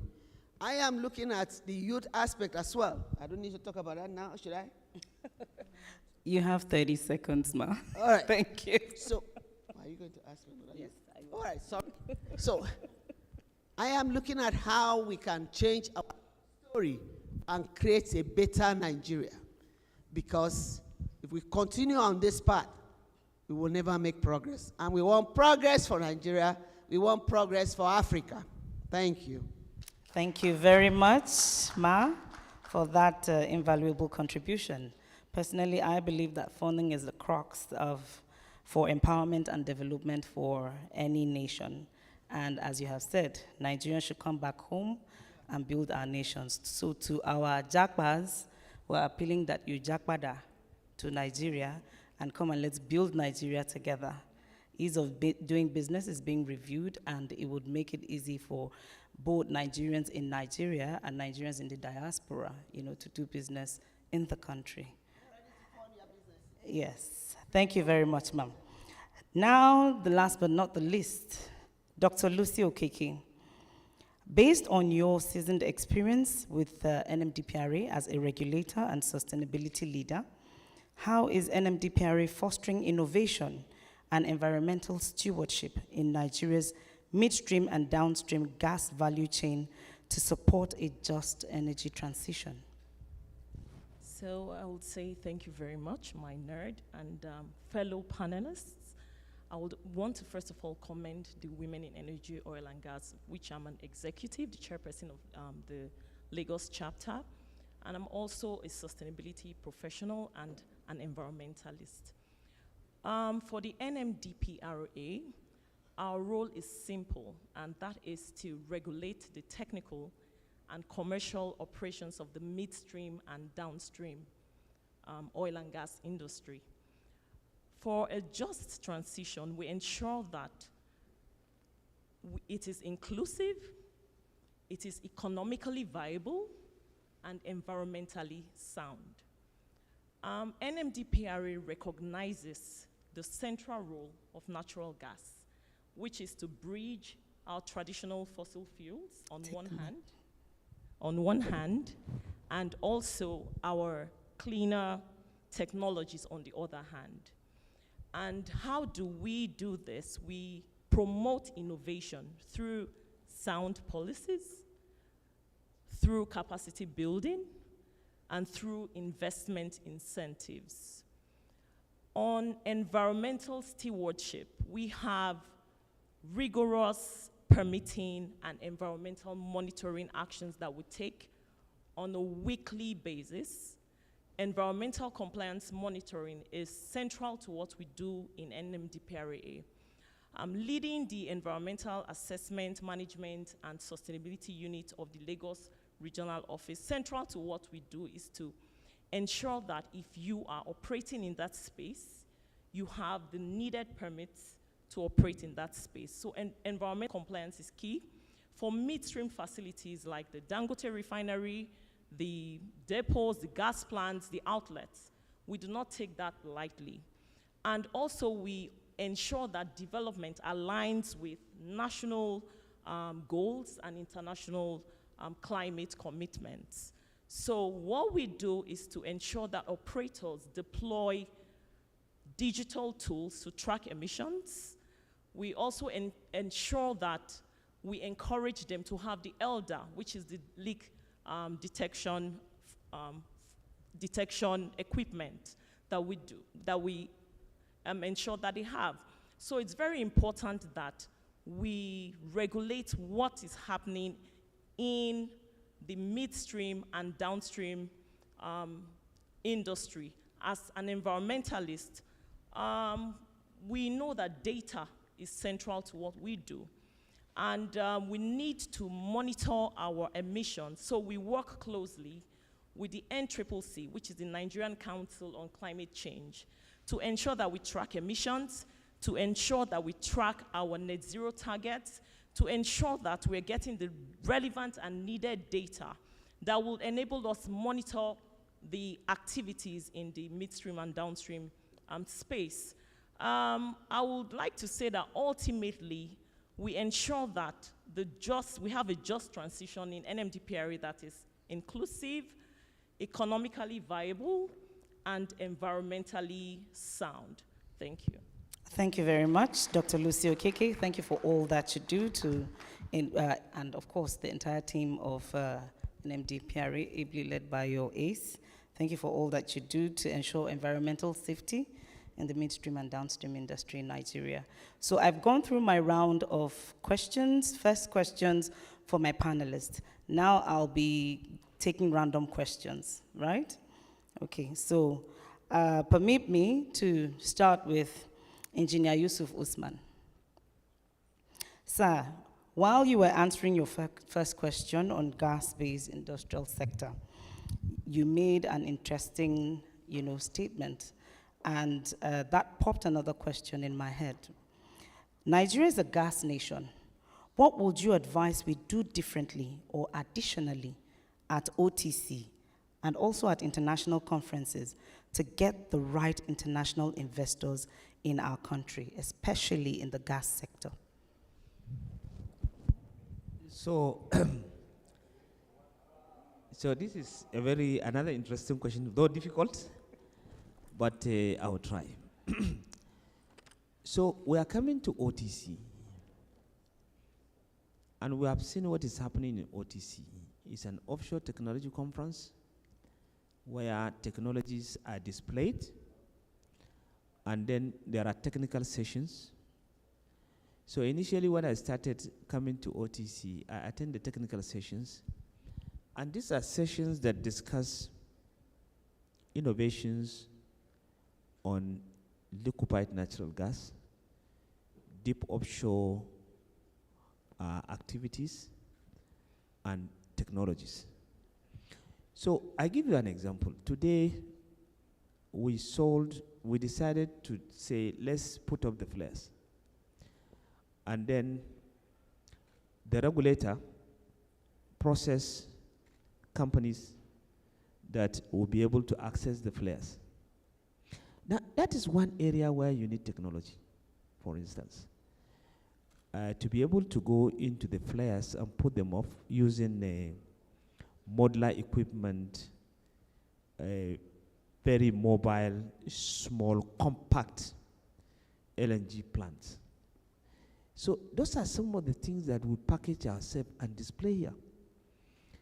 For instance, you have a flare site and you need a compact liquefied equipment to be able to put up that flare, consume it in the place, for instance, or gather all the small LNGs and then put it into a batch. Solutions that can help. Those are the things that those guys, those awardees of this flare point should come and display here at OTC so that they can get the right equipment to use. But when we come, we gather at our booth and start displaying our nice suits. That is not what we are supposed to be at OTC. So where are the awardees of the flare? Those are the ones that somebody should organize before OTC and say, look, we are coming to OTC. Let's all organize ourselves, know the flare point, what are the resources in that flare point, how is the site like.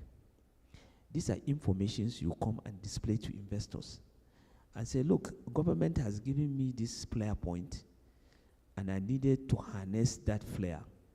But I need a technology, a compact technology that will be able to help me.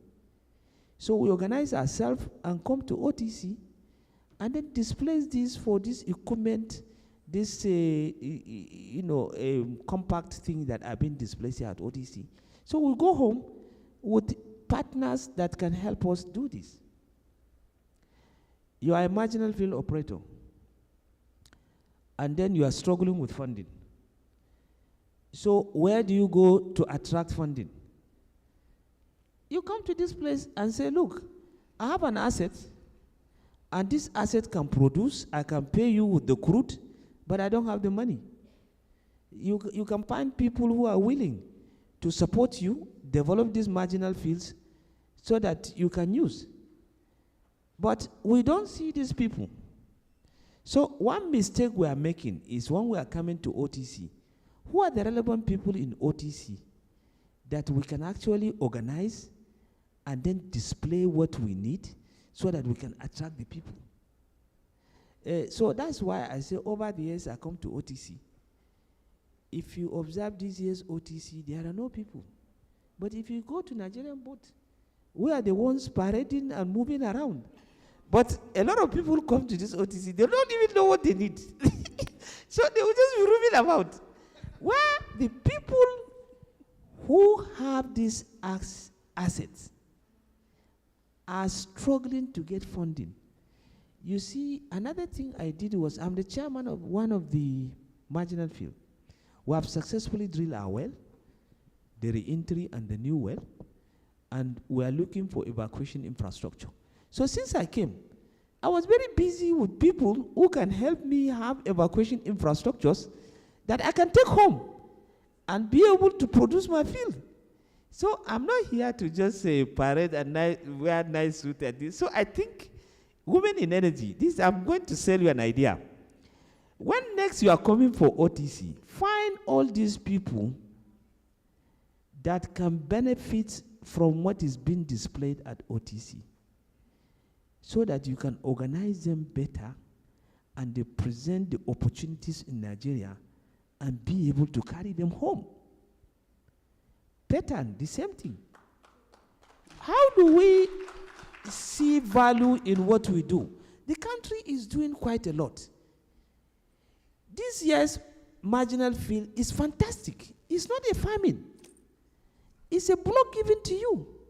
You don't have limitation on the depth you go. Before, you are farming into somebody's asset. The guy will say you cannot go this depth.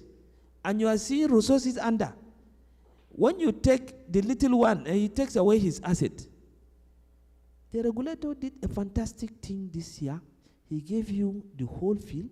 You don't have limitation to where you go. So if you are lucky, you get resources that are good. And you need partners to do that. You don't stay at home and then be looking at the air, looking for partners to do. When opportunities are provided here, if you organize yourself, you can get partners. So, my sister, we need to change how we do things.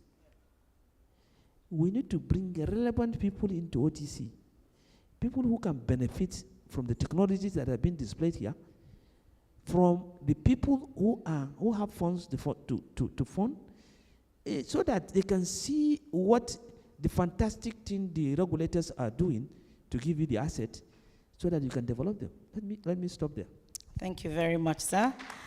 Thank you very much. I will be quickly taking Duchess Dolakpo's last question. Please, can you in 1 minute let us know how can refinery operators better collaborate with upstream and midstream players to optimize natural gas utilization and reduce gas flaring across the value chain? I would sincerely appreciate if we can take it 1 minute so that we can save time. Thank you, ma'am. Hear me? Is it Yes, working? Okay. So the main products for modular refineries, modular refineries, we refine crude.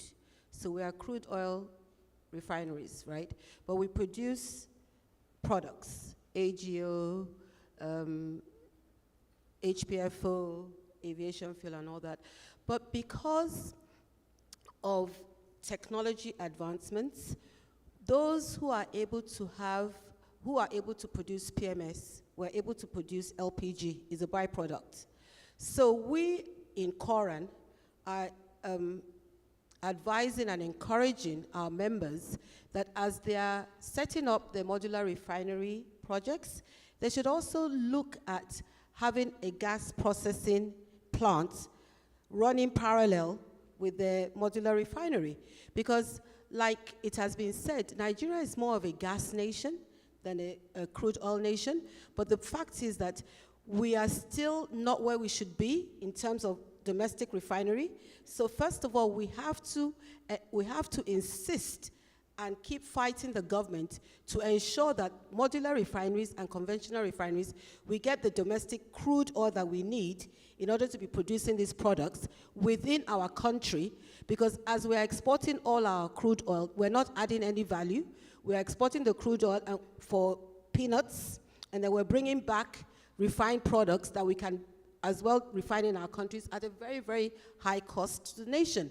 And the foreign exchange that could be used to develop gas plants, will develop industrial parks, develop gas processing units, lubricants, the plastic industry, that will, summary is that to industrialize Nigeria.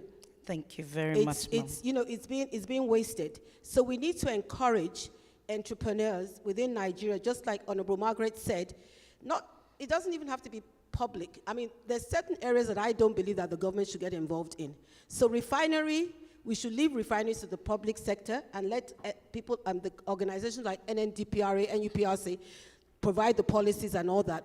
Because we have, there is too many opportunities in Nigeria. Yes. And we've got to be very intentional about industrializing Nigeria, industrializing the continent. And just in passing, I also, Dr. Farouk is not here, but point of knowledge, 18 countries have gotten together to establish an African Energy Bank, because we've discovered that when we go abroad to get investment, we're almost like enslaved, and they give us terms and conditions that are very, very unconducive to the African climate. So right now in Abuja, it's going to be launched very soon, the African Energy Bank, so that such industries like modular refinery, gas refineries, we can go into Africa and get the funding so that we'll get better terms and conditions to how we can do these things and industrialize our countries. Thank you very and our much, Ma. continents. Industrialization and better funding. A round of applause for her, please.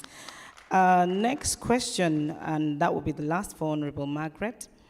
Kindly share with us, Ma, what your thoughts are on mentoring and knowledge dissemination to our next generation, which is very important, as a fundamental for sustainability in the energy sector. 1 minute, Ma, if you can get You it have to in give less me than more than 1 minute. I'll appreciate that. This is our future. Thank you so much. This very topic, I'm so passionate about it because this is our future. If you don't create the future and a pathway for our kids to go, there'll be no future in our country. The children of Nigeria, the children of Africa have so much potential. When potential meets the coordinates, what you have is impact.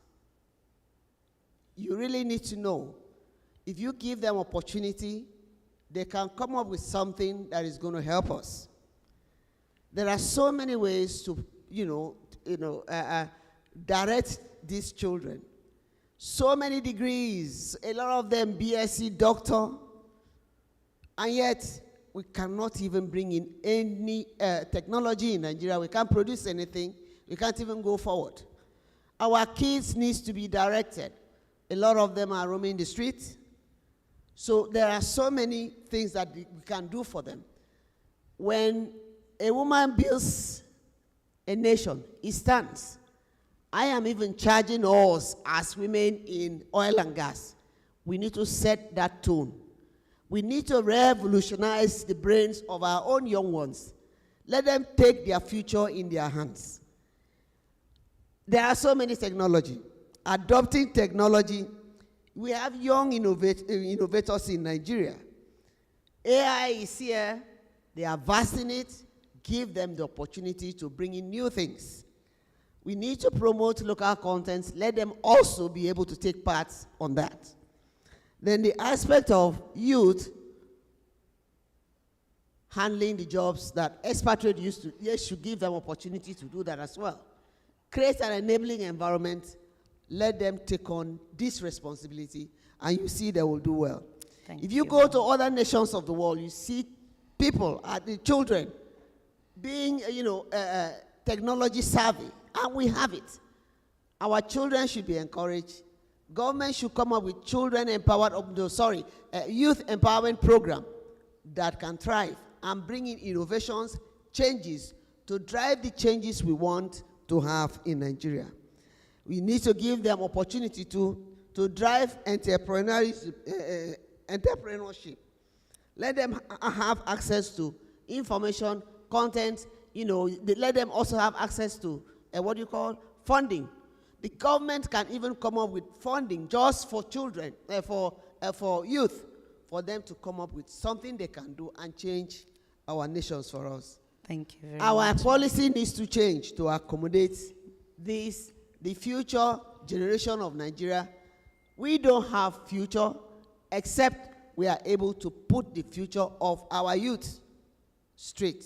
Let them make their mistake, let them fall and stand. They will learn from it and give them opportunity to change our story all across Africa, not just Nigeria. So at this note, I will say we have to build skills, so many degrees and all that we have. All we need now, they're all hands-on. Let them go hands-on, let them learn, and then come up to what we can do to change our story in Nigeria. Thank you. We are very ready much. to fund them. Like I said, fund youth empowerment program. We will be able to fund them. Let them come up with idea they want or what they want to do. We'll support them in doing that. Thank you. Thank you so much, Ma. You emphasize very much on investing on our youth for a sustainable future. Dr. Lucy Okeke, please, in 1 minute, you're going to respond to this question. I know you'd like to abide to time, so I know you'll get this. In your role as chairperson of the Lagos chapter of the International Forum for Women in Energy, Oil and Gas, how can inclusive collaboration, particularly with women professionals, drive sustainable development in Africa gas sector? Okay, thank you for that question. First of all, I would like to say that inclusion accelerates sustainability, and women are known to bring diverse initiatives that would help us to shape a resilient and innovative energy future. For the women in energy, oil and gas, we champion mentorship. We have a formal role model structured mentorship. During the last call for mentors, we had over 70 mentors, and we had the commitment of our members across the states, across our regions, across our chapters. And that was very, very impressive. We also collaborate with the academia, we collaborate with industry, and what does this do? It ensures that we have a pipeline of female talent that can lead transformative initiatives. So we are very vested in closing the gender gaps, and not only that, we're vested in closing the energy knowledge gap. So what we do, we're very big on capacity building. We partner with the reputable Lagos Business School. We ensure that our women are trained every year annually in leadership development courses. We do that in collaboration with the Nigerian Content Monitoring and Development Board. And we have seen a lot of success in that area. I am a beneficiary, and my National External Relations Director and our National President. And we know that, we are sure that that is critical if we're going to have women who can lead the charge in the oil and gas sector. Yes. Forgive me because I am the midstream and downstream space.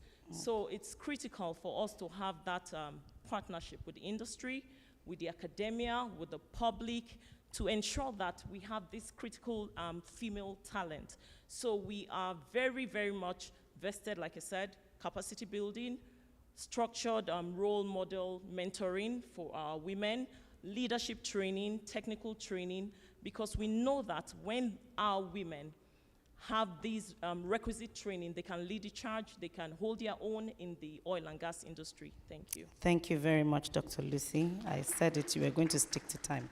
The last question for the evening goes to Engineer Rex Bassi. Yes. You spoke about your challenges and how you were able to surmount them, especially with the modular refinery. What regulatory or fiscal reforms are needed to make gas-based downstream investments, including modular refining and gas conversion projects, more attractive in Africa? Okay, I think I would also say that my Oga here has already touched that. First, enabling environment. That's the first thing you need to get right. And outside that, you also need to target the community where you operate. once, like he said, once the community does not accept what you're doing, they shut you down. And you go back to square one.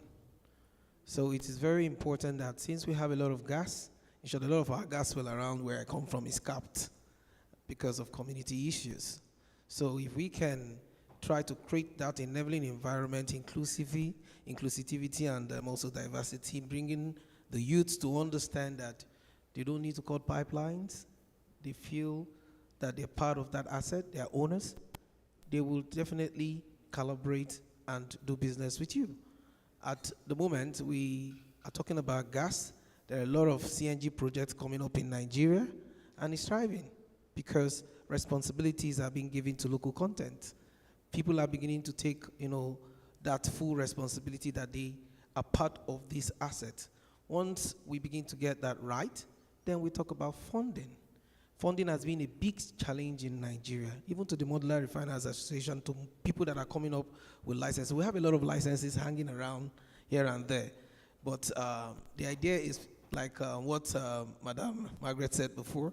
It's easy to say that people can go get the regulatory permit, get all the necessary documentation right, but once you don't have money, your license can slip with you.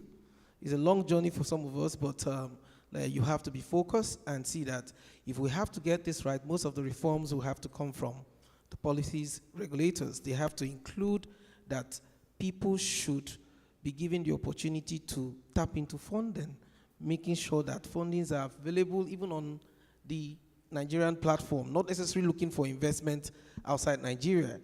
We do have these monies tied down in Nigeria. It's just how do we begin to open up for people to feel that they should be able to tap into this funding is a big key issue for many entrepreneurs. And I believe that the current government is trying to structure a situation where you have PPPs, like a public-private partnership for people to have that good landing, to see that they can engage and see that their project come to life. This will be somehow useful to those of us that are interested in also doing gas. Like she rightly mentioned, it's not just oil, gas is key. And you can run both concurrently. In as much as you can produce from crude oil, the gas is a key element. So funding and enabling environment will make that happen. Thank you very much, Engineer Rex Bassi. That brings us to the end of the questions from this very intelligent and highly esteemed panelists that we have on this table.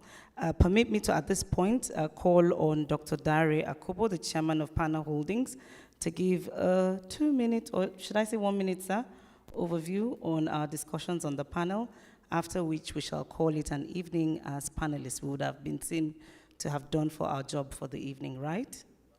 Thank you very much. Please, a round of applause as Dr. Dare Akubo comes to. Yes, please, come. I can give you my mic.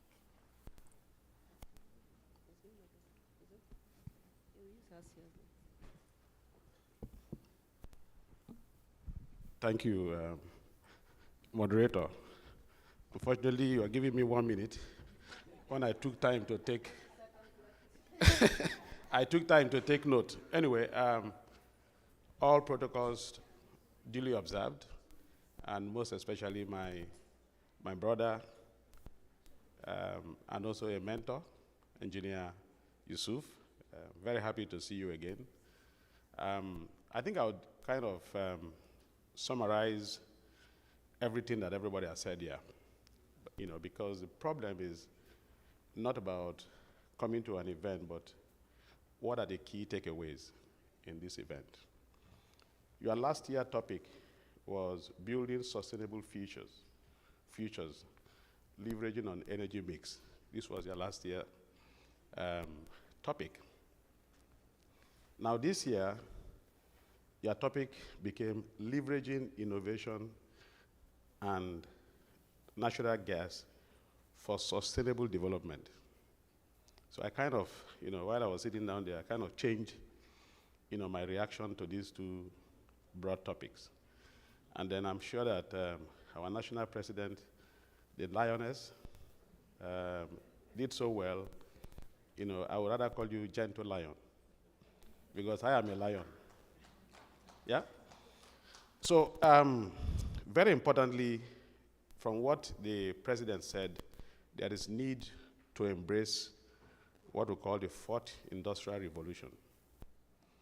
And the fourth industrial revolution is simply the union of digital, biological, and physical innovations, into resources. I think the country depends so much on, what we call adopted resources as opposed to created resources.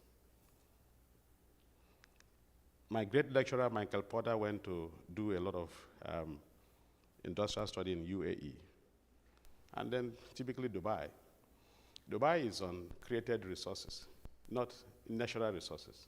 So everything in Dubai is created on just, what we call co-creation. One of us here on the panel said so. So fast forward, what is innovation? Innovation is simply commercialization. So how do you do something without, in the legal terms, you innovate means you agree with the other party terms and conditions and risk and title. But in the real sense of innovation is when you don't need a permission to disrupt. And in this case, we're probably looking at idea-based innovation, and not necessarily because we lack, creativity is great, but the country lacks the support for creativity or inventions. Therefore, what we need now, like my good brother Yusuf said, conversion economy. And conversion economy is basically creating the base value. So that is all about innovation. But let me give you, exactly what is happening in our modern society, especially as regards to Nigeria, what I call the industry clock speed. And an industry clock speed today is, we have level 1, when it is very linear, and that level is when there is an ambiguity. But in our country, we call it complex ambiguity. Complex ambiguity. An ambiguity where you don't even know that ambiguity exists. Every day, every morning, they can come and change everything. So our leaders are confused. I took time to look at the attendance of last year and this year. Most of the government functionaries that did not come, they're afraid. Because usually it is when they leave and they come for this event, they are overthrown. So that becomes complex ambiguity.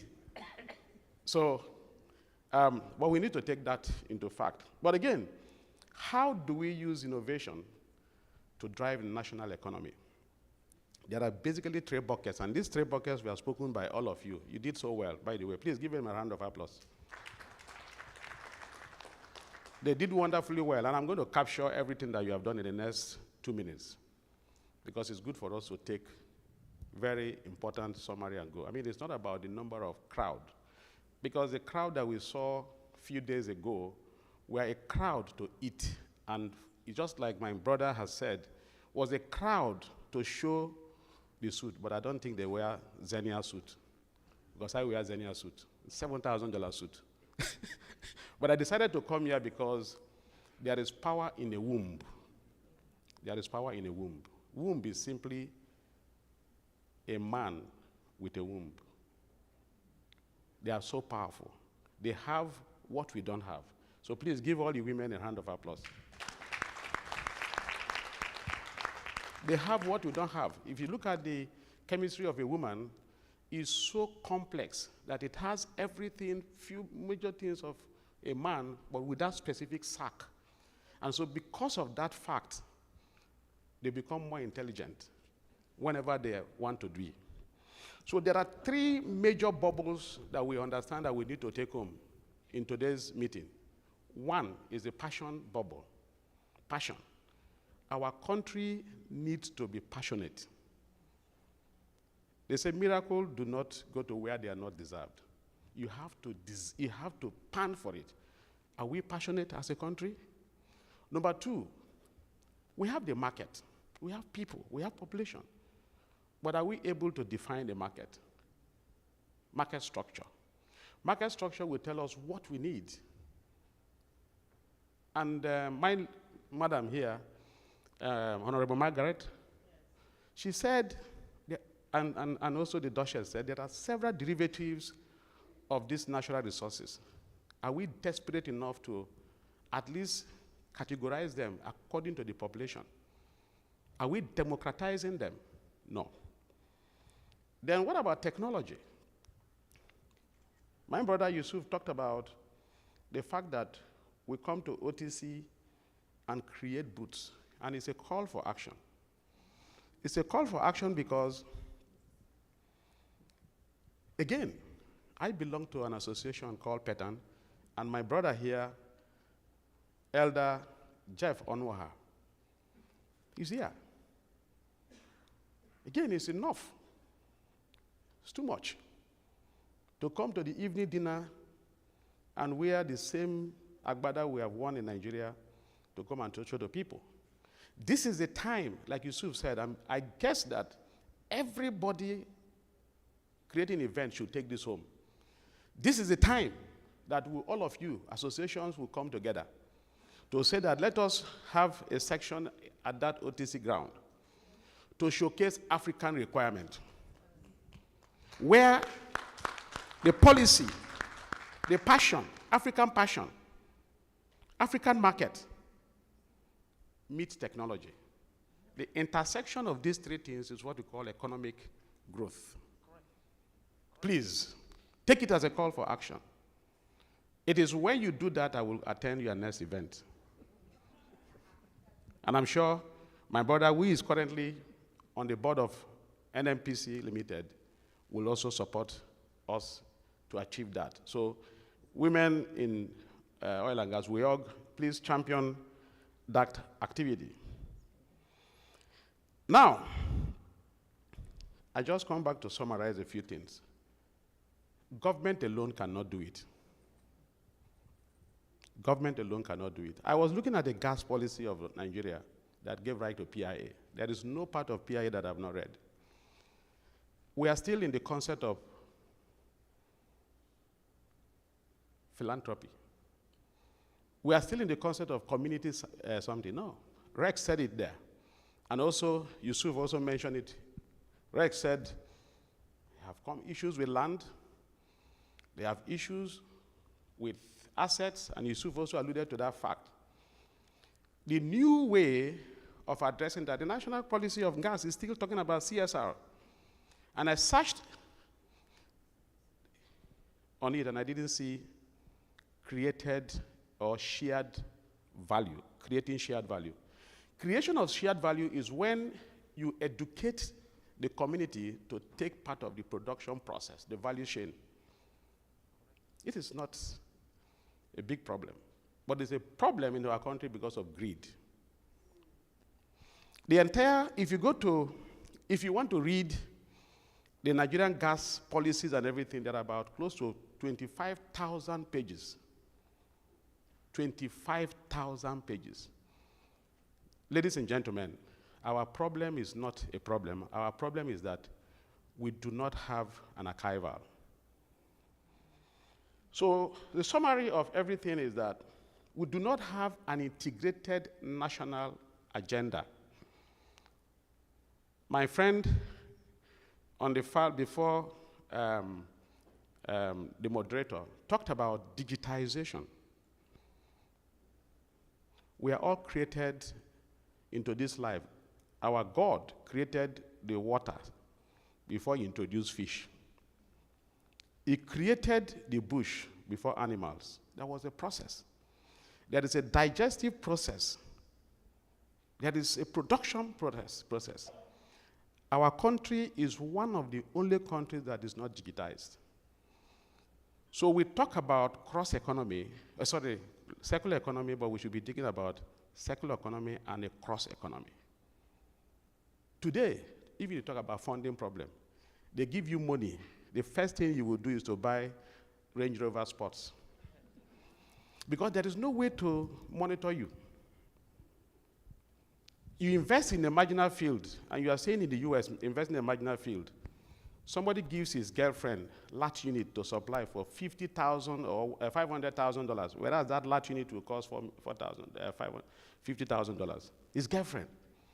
He will use operations, cost, to wipe away the entire cost. While you are waiting at the end of the flange to make your money, it won't work. We need to be truthful to ourselves. And the only way you can be truthful to yourself, if you can sit your 7-year-old child to say, please, steal as much as I'm stealing. Even a militant, the biggest militant child is in UK studying. Why can't that militant tell his child, please come and learn? They say the path of the just is like a shining light that shines up to a perfect day. Why can't a militant tell his child to come and learn how to militate more than him? It's because it is not sustainable. Sustainable economy means that we have to have an economy that is repeatable. We need to have an economy that is traceable. We need to have an economy that the degree of confidence is more than 99.9%. We are simply not transparent to ourselves. It's a country where we dribble ourselves. So finally, I just want to tell us a few things. I said lack of integrated national strategy. 2, lack of country's organizational memory. No memory. I took time during Buhari's time. I've done about all the presidents of Nigeria. All of them signed to Kyoto protocols. They did Paris Agreement, everything, COP27, everything. Today, some of them that follows the president of Nigeria, by the time he will go to the next COP session, what they give him to read, what they tell him to do is different from what he has said before. Disgrace. It's not good. Because why? There is no continuity. And what is causing lack of continuity? Archival and digitization. Because there is no strategy. The next thing will happen is that, they spend so much money during Ibe Kachuku to talk about 7-point ministerial agenda. So much money. Talks about national gas policy, host community, and everything. Nobody's repeating it. It's all gone. New government will come, new strategy, and just take the money and go. We need to be truthful to ourselves. So I talked about creating shared value is not there. Funding. We are allowing the finance industry, they're organized in Nigeria. Finance industry is organized. So why is it that the oil and gas industry is not organized? Why? We are concerned about where the money is coming from, but let us be concerned about where the money is going to. And where the money is going to is technology acquisition. You cannot, if you look at Korea, I see some people, if you look at Korea intention, when they were building the nuclear plant and so on and so forth, it was very intentional. Localization is the only thing that can increase their GDP. Localization. Go back to Nigeria. The entire local content is destroyed. I have spent almost $10 million to build local content facility. Over 10 million. As we speak, I'm still building facility. But it's probably, I don't know what to do with it. Because they will leave what we have done and give jobs to quacks. With a staff strength of about 150 persons in the country, building local facilities and everything. No way. Quacks. Unhealthy competition. Talking about education, I have decided to open an academy because as we speak today in the country, you do not have a very good, I was a field engineer, leave Nigeria, go to overseas, go to Algeria, Angola, everything to start up a gas plant. Today, you can count a few that can really even touch a valve up to the level of high integrity pressure projection system valves. It's very difficult. I was recently doing a national assignment for the whole country to look at how the entire country oil and gas resources are. It was difficult to get people to go to the field to take data. It's difficult. Without education, it will be impossible to change the narrative. Without quality education, you have a lot of graduates who have graduated with first class, come to the academy, they cannot talk, they cannot even write the symbol of a resistor. Ask a first class, what is pi? It's getting that bad. Anyway, it is well known that very soon, because of the Internet of Things and ChatGPTs and the rest of them, it's fading away, but you still need the analog hand. So finally,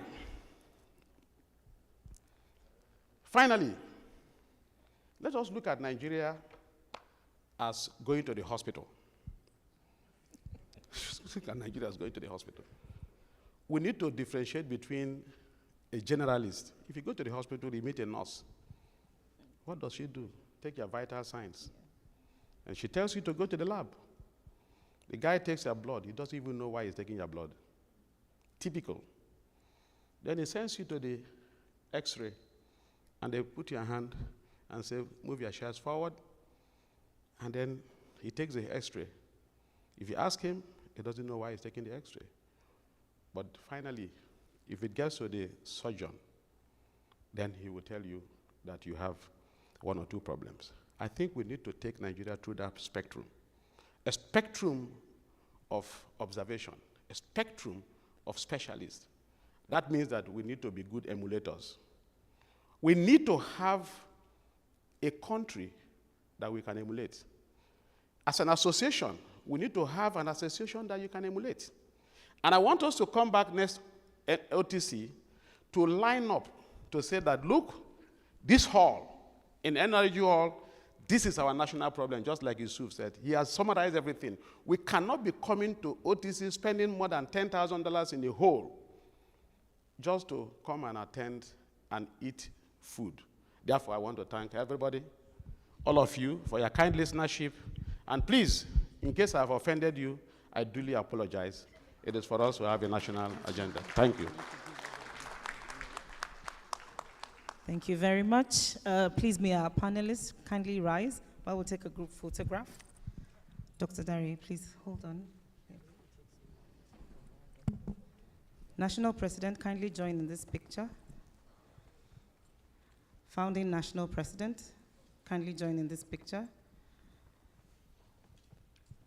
Local Organizing Chairperson, US, Mrs. Estella Yahaya Balogun, kindly join.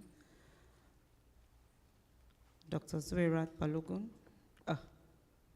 Zuirat Asekome, I apologize. I'm giving you Estella's name. Kindly join in the picture.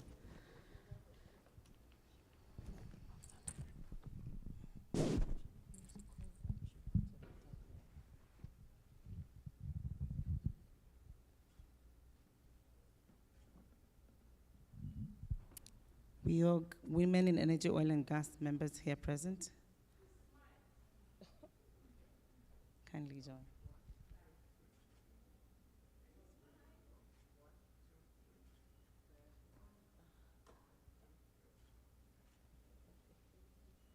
Sorry, can we do one more? I can see Glory rushing to come up stage.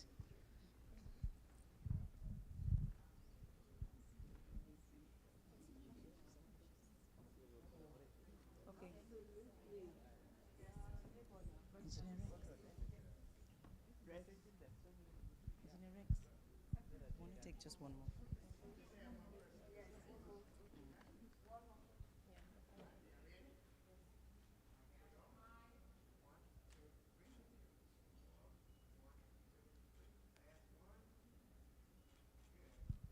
Thank you very much. Please, a round of applause as our distinguished panelists go back to their seats. Thank you very much for an interesting session.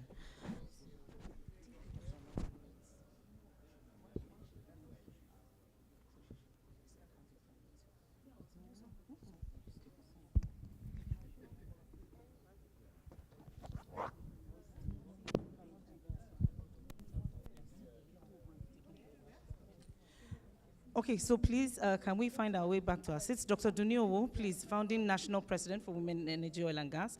You're going to be giving us a 5-minute speech on women in energy, oil, and gas. Our history, yes, and the journey so far and our outlook for the future. And while we're doing that, dinner is served. We can kindly file and have our dinner while Dr. Oladuniowo gives us the very important history of women in energy, oil, and gas. A round of applause for her, please. Okay. Good evening once again, ladies and gentlemen. I'm going to just make it very short and sharp because we are currently doing a compilation. There's a team of young Gen Zs that are working with me to ensure we capture the history. But I stand here, on all existing protocol to say a big thank you to every one of us for making out time to be a part. Okay, maybe I should just allow people to settle down first. Okay, just one. When you get on stage, you just say, okay. Okay, can we have one else? I'll quickly go through this so that we don't have to stay longer than this. All right, so as I was saying, I'd like to say a big thank you to everyone for making out time to be a part of this event. I'd like to say thank you to the panelists for, doing good justice to the session, and particularly to Dr. Yusuf. Thank you very much. I'd like to start by talking about this very event called Global Energy Trade and Investment Mission. Exactly what Dr. Yusuf said is what this gathering is all about.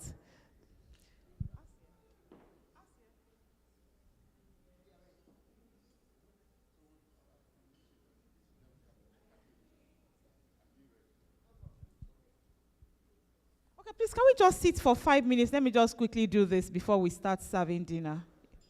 5 minutes, please. Come on, let me take you back. Thank you very much. 5 minutes.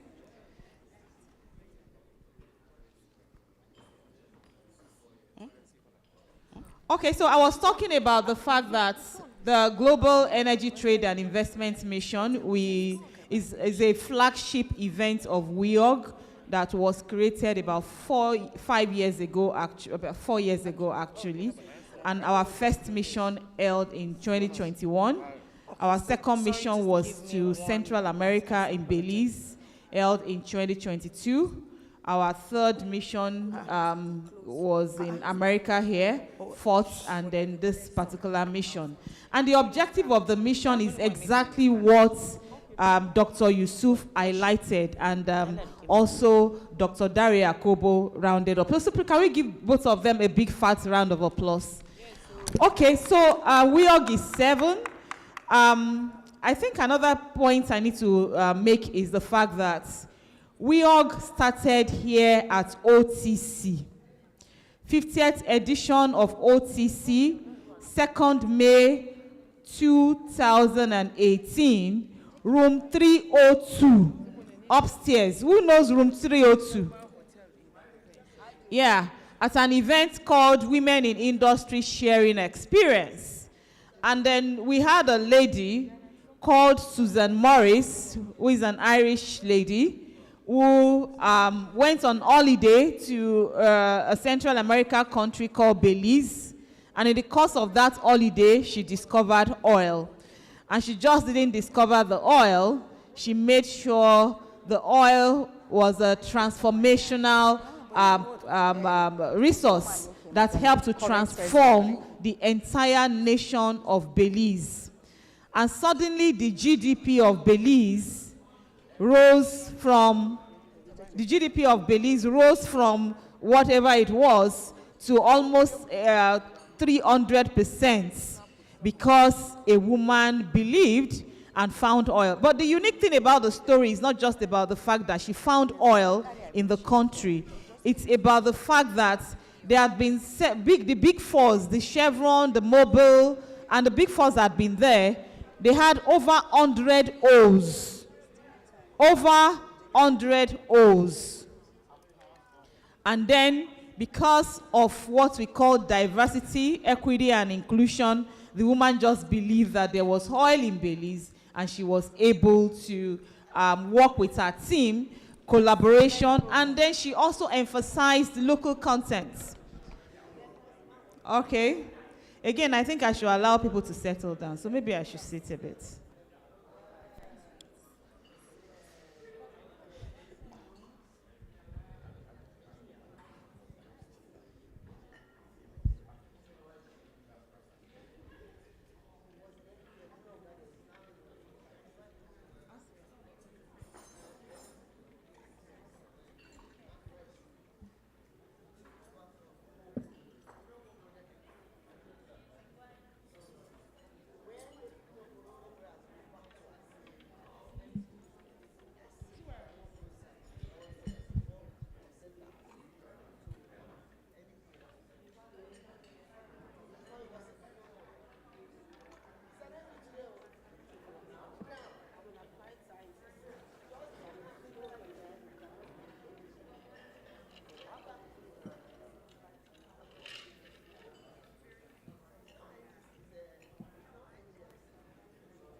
Ladies and gentlemen, I know that time is fast spent.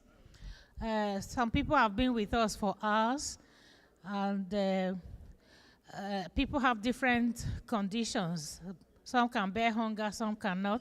So we decided for you all to go get food. And as soon as you settle down and the rowdiness goes down, our founding MP will deliver or continue her speech again. So please, kindly get your food and come back to your seats, please. Thank you. DJ, some musical interlude while people get food. Thank you. Captain DJ Johnson. Stuck on you. I got this feeling down deep in my soul and I just can't. Yes, I'm on my way. Needed a friend in the way of it now. I guess that I'll be with you to the end. Yes, I'm on my way. I might be glad to stay.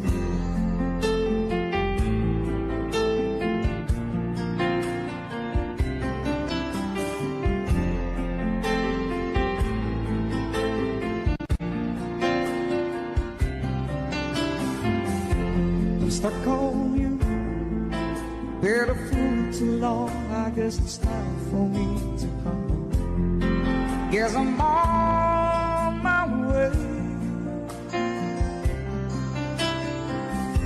So hard to see that a woman like you could wait around for a man like me. Yes, I'm on my way.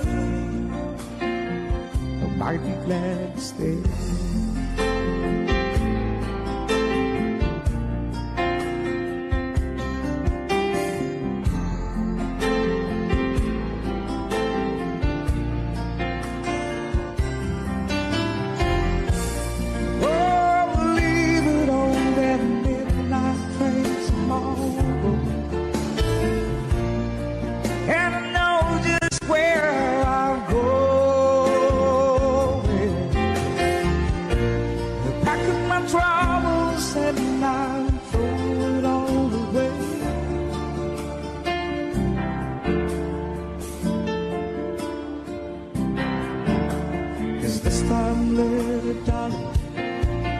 I'm coming home to stay.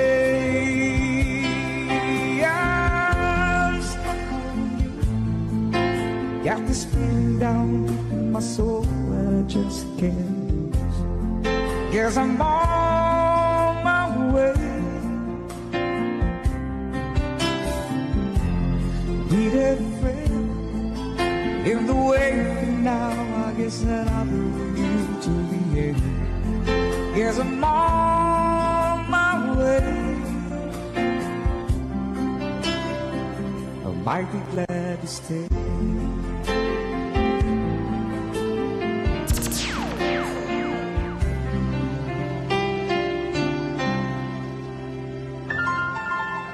Captain DJ Johnson in the mix.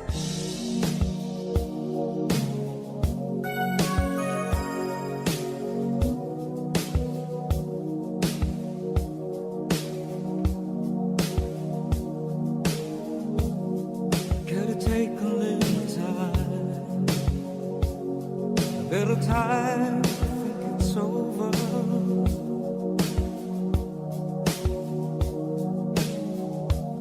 I better read between the lines in case I need when I'm older.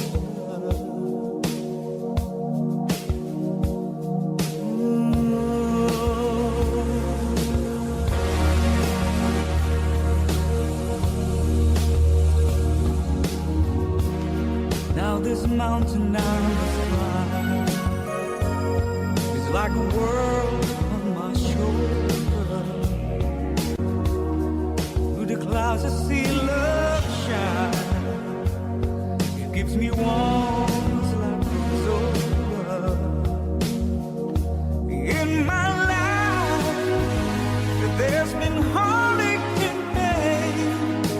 I don't know if I could face it again. Can't stop now. I travel so far to chase this lonely life. I wanna know what love is. I want you to show me. I wanna feel what love is. And all you can show me.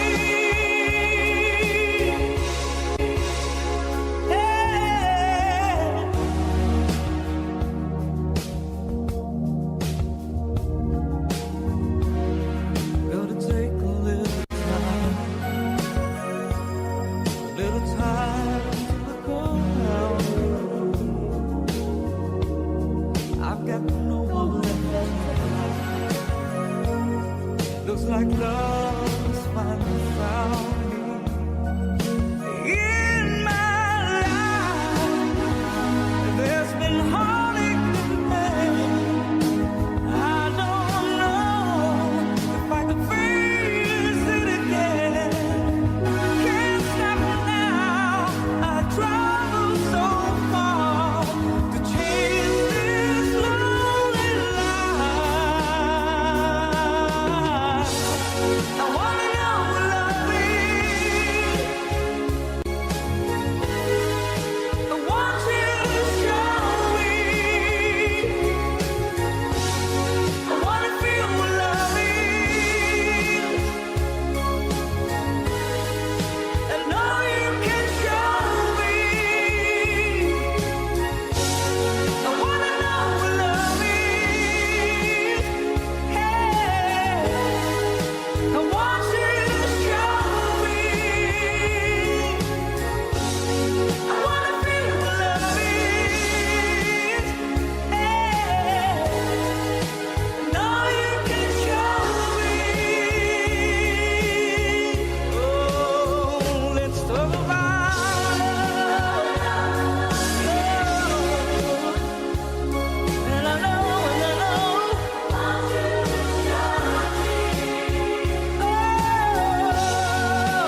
them shall traitors until Now that we are all seated, I'm sure we now have your attention.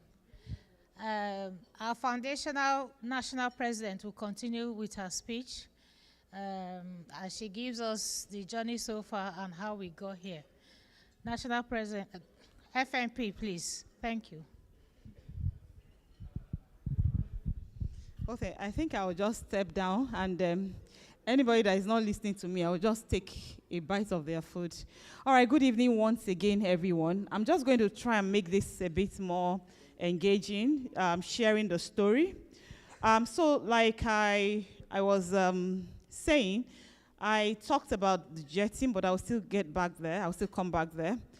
2nd May 2018, in one room, room 302 at the OTC Arena, during an event called the Women in Industry Sharing Experience, a lady called Susan Morris shared a story of how she discovered oil in a country called Belize in Central America. In the course of sharing that story, she clearly told us how the Big Fours had been there and there were 100 dry holes. But because we all know that women, we have some innate God-given resilience, we just want to push on, like we push, you know, he was talking about the womb and all that. And that was the womb that helped to discover oil in that country called Belize, and then suddenly put that country on the global map. Because before then, nobody knew Belize. Nobody even knew that there is a country, or it's not like a port area where people cruise or anything. And that was how suddenly Belize got on the global map. And Belize did not just get on the global map. One interesting thing the lady ensured they did, which a lot of the IOCs didn't do, was to enforce local content. So 99%, you were in Belize. Oh, she was in Belize, actually. That was our first mission. 99% of everyone that works in Belize Natural Energy after the discovery were all locals. So she practically helped to build that nation and then turned around the GDP of that country. Can we give a big round of applause for Susan Morris? Susan Morris is currently the global patron of Women in Energy, Oil and Gas. After she finished sharing that story, we had a roundtable session like this, and I was the one leading my own session of the roundtable. And then I told everyone, I gave a mandate. I said, well, everything she had said, we can also go back to our locations, our organizations, our countries to replicate the same thing. It doesn't necessarily have to be oil. It could be data mining. It could be an innovation. It could be an idea. It could just be something that could help to close the energy gap. And that was where the word Women in Energy, Oil and Gas was battered. 2nd May 2018, room 302, OTC technical session, Women in Industry Sharing Experience. Can we give Susan Morris, myself, and everybody that was part of that session? As a matter of fact, it was a multinational gathering. It was a multicultural gathering. It was only, apart from myself, it was only one other lady, Ashaolu, that was a Nigerian on that table. And after a while, she left. She works with Shell, you know. So that is the story that gave birth to Women in Energy, Oil and Gas. So I would like to just, I haven't given that background. Let me just read my speech because I know people need to go. So distinguished special guests and esteemed members of WIOG seated here, and all our invited guests. Today we gather to celebrate a milestone, the 7th anniversary of Women in Energy, Oil and Gas, which actually happened some few days back. Over the past 7 years, WIOG has made significant strides in promoting women participation and leadership in the energy, oil, and gas sector, facilitating diversity, equity, and inclusion.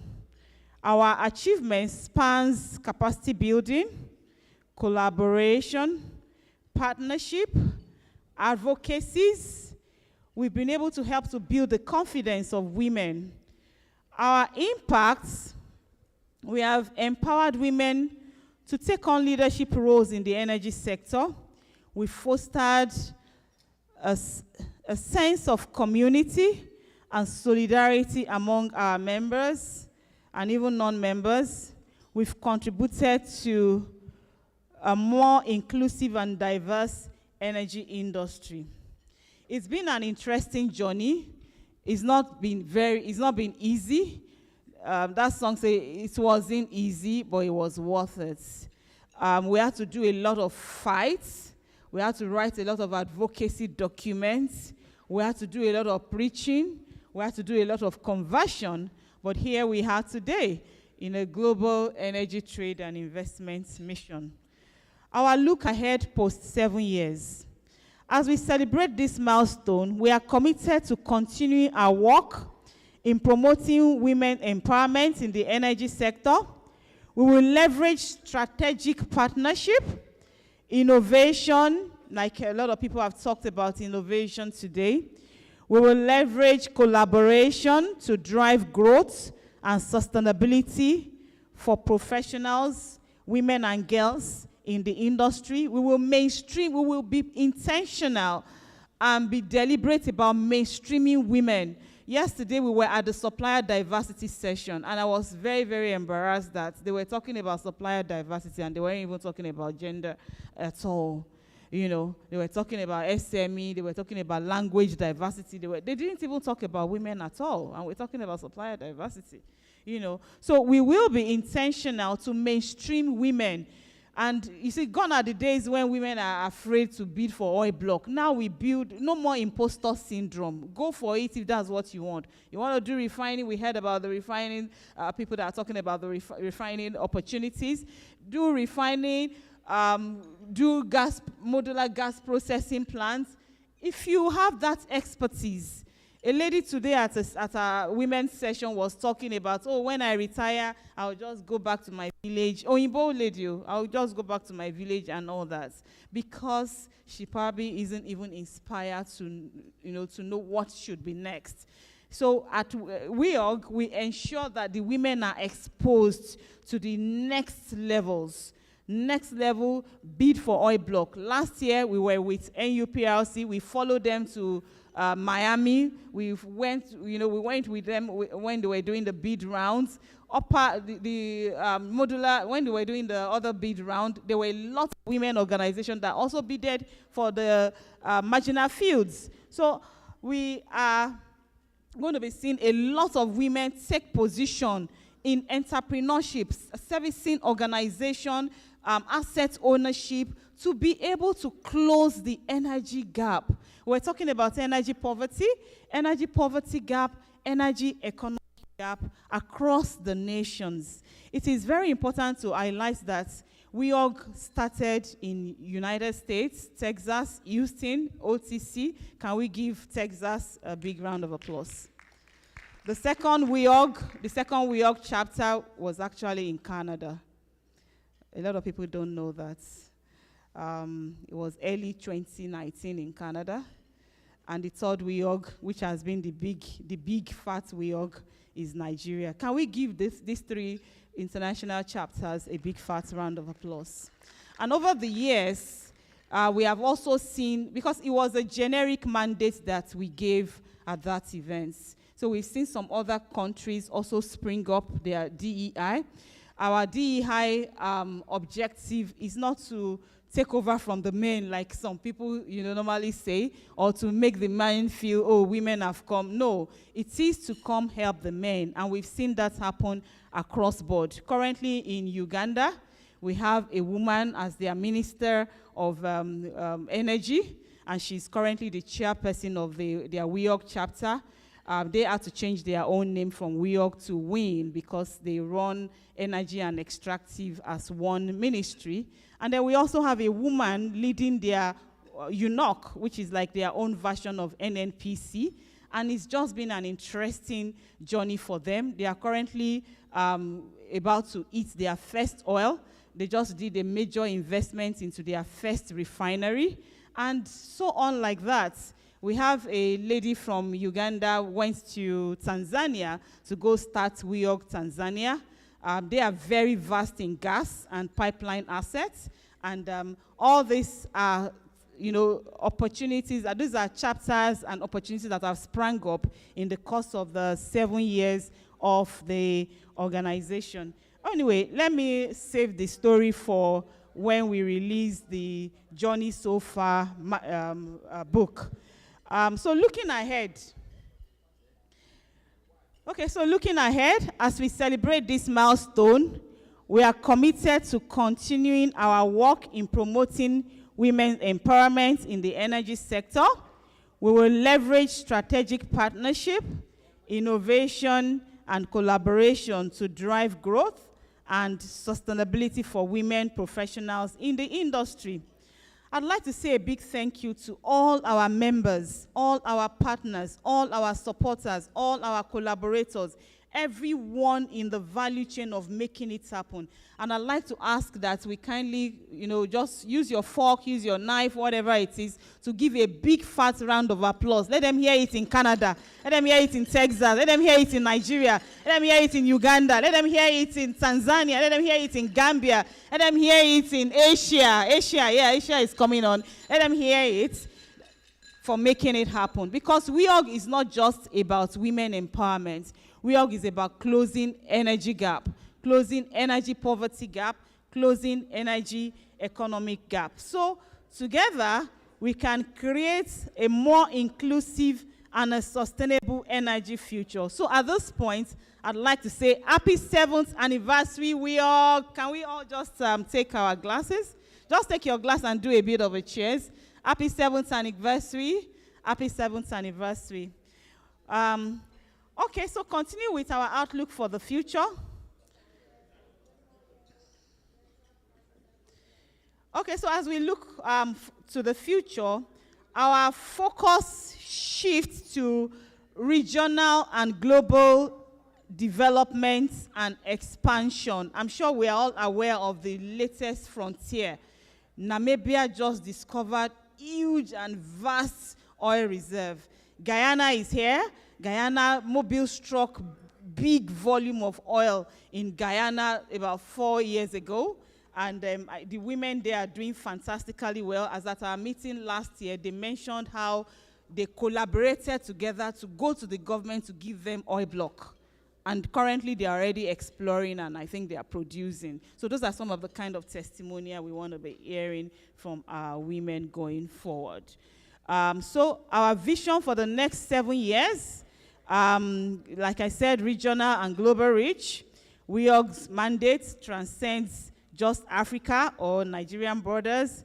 We encourage global perspective to close industry and gender gap, energy poverty gap, and energy economic gap. And if you look at that event, we created this event, Zuarat, 2021, our first mission was in 2021. Second mission was in 2022 to Belize. Third mission was 2023.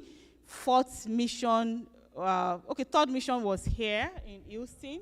Fourth mission was also here in Houston. And just like Mr. Yusuf highlighted, it's not for us to come and be talking about our local issues here. We have our NIES, we have our NOG. It's for us to be able to bring the global representatives from different countries together and talk about investment opportunities in the different climate.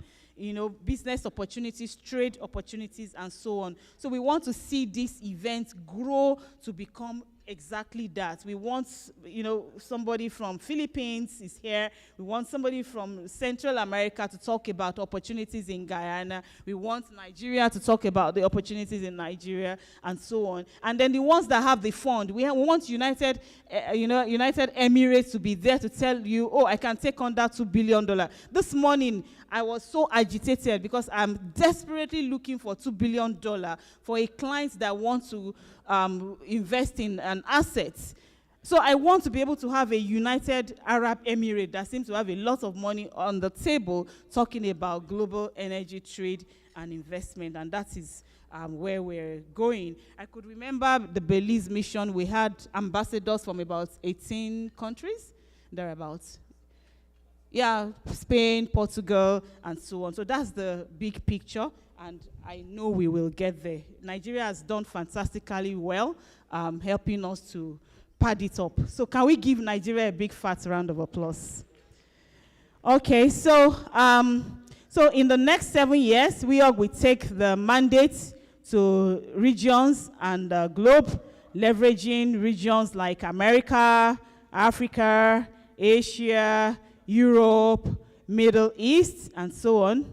Our very erudite team of consultants are currently working tirelessly to develop the roadmap and the framework for this.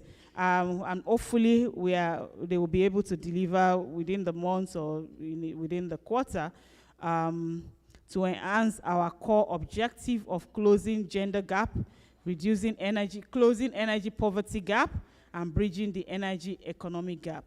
As we expand regionally and globally, we will leverage technology, which is very important, innovation and collaboration to drive progress. We will work together to create a ripple effect of positive change in the energy sector globally. We will leverage our signature programs, like we said, the JET team, the JEX team, the NEXT team. For Nigeria, we created Nigeria Energy Trade and Investment Mission at the back of the Energy Bank coming on. By the way, I would like to say that the Energy Bank idea was battered by some WEOG people at a panel session like this we had in Nigeria. Again, as we celebrate this milestone, we honor our journey so far.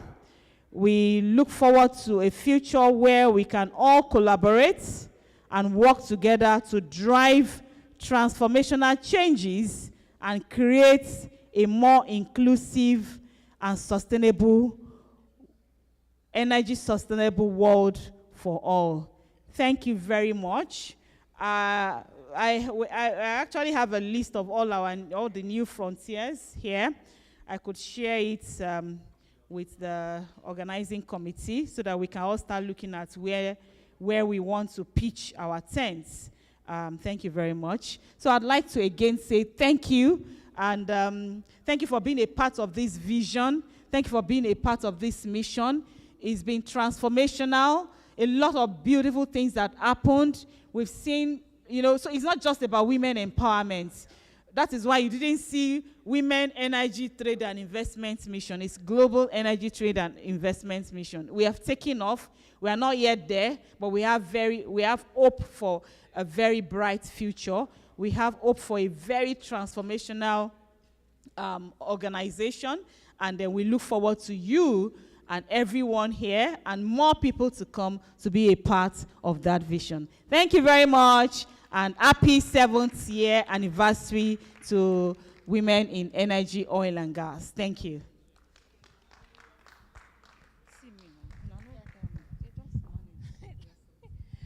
Thank you, Dr. Duni. Always very passionate about WEOG.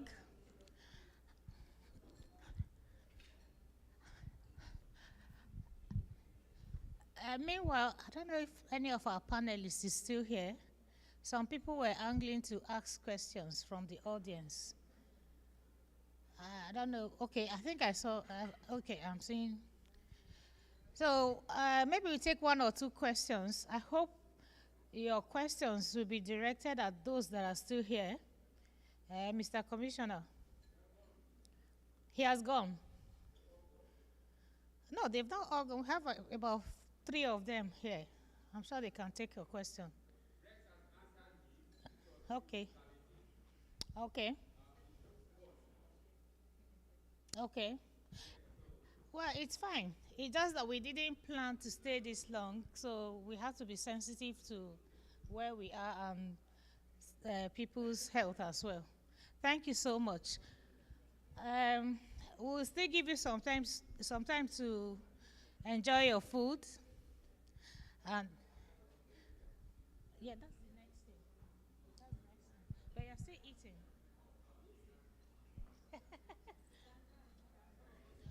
Meanwhile, DJ, instead of this place to be this dull, just give us something, especially from Nigeria, that will make them shake all that food away.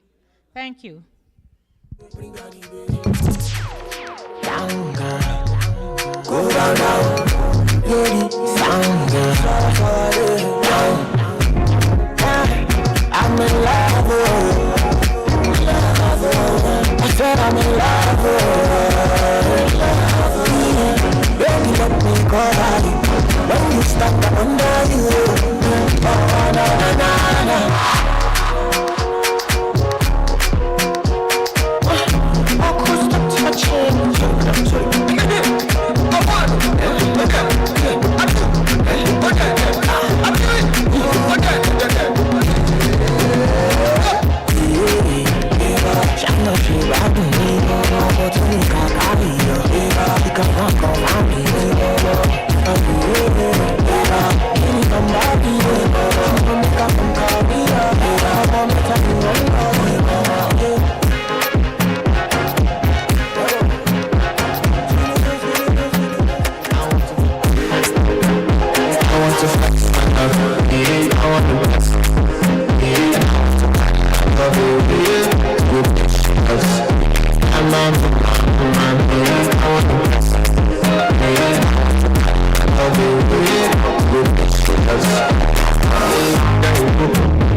But I'll be alright.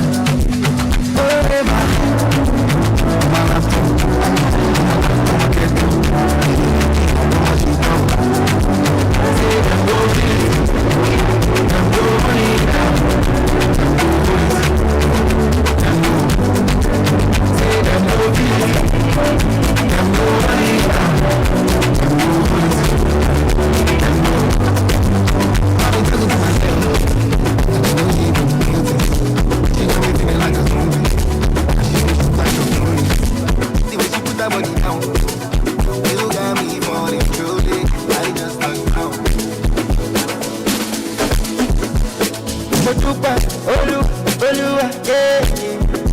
Joy is coming, joy is coming.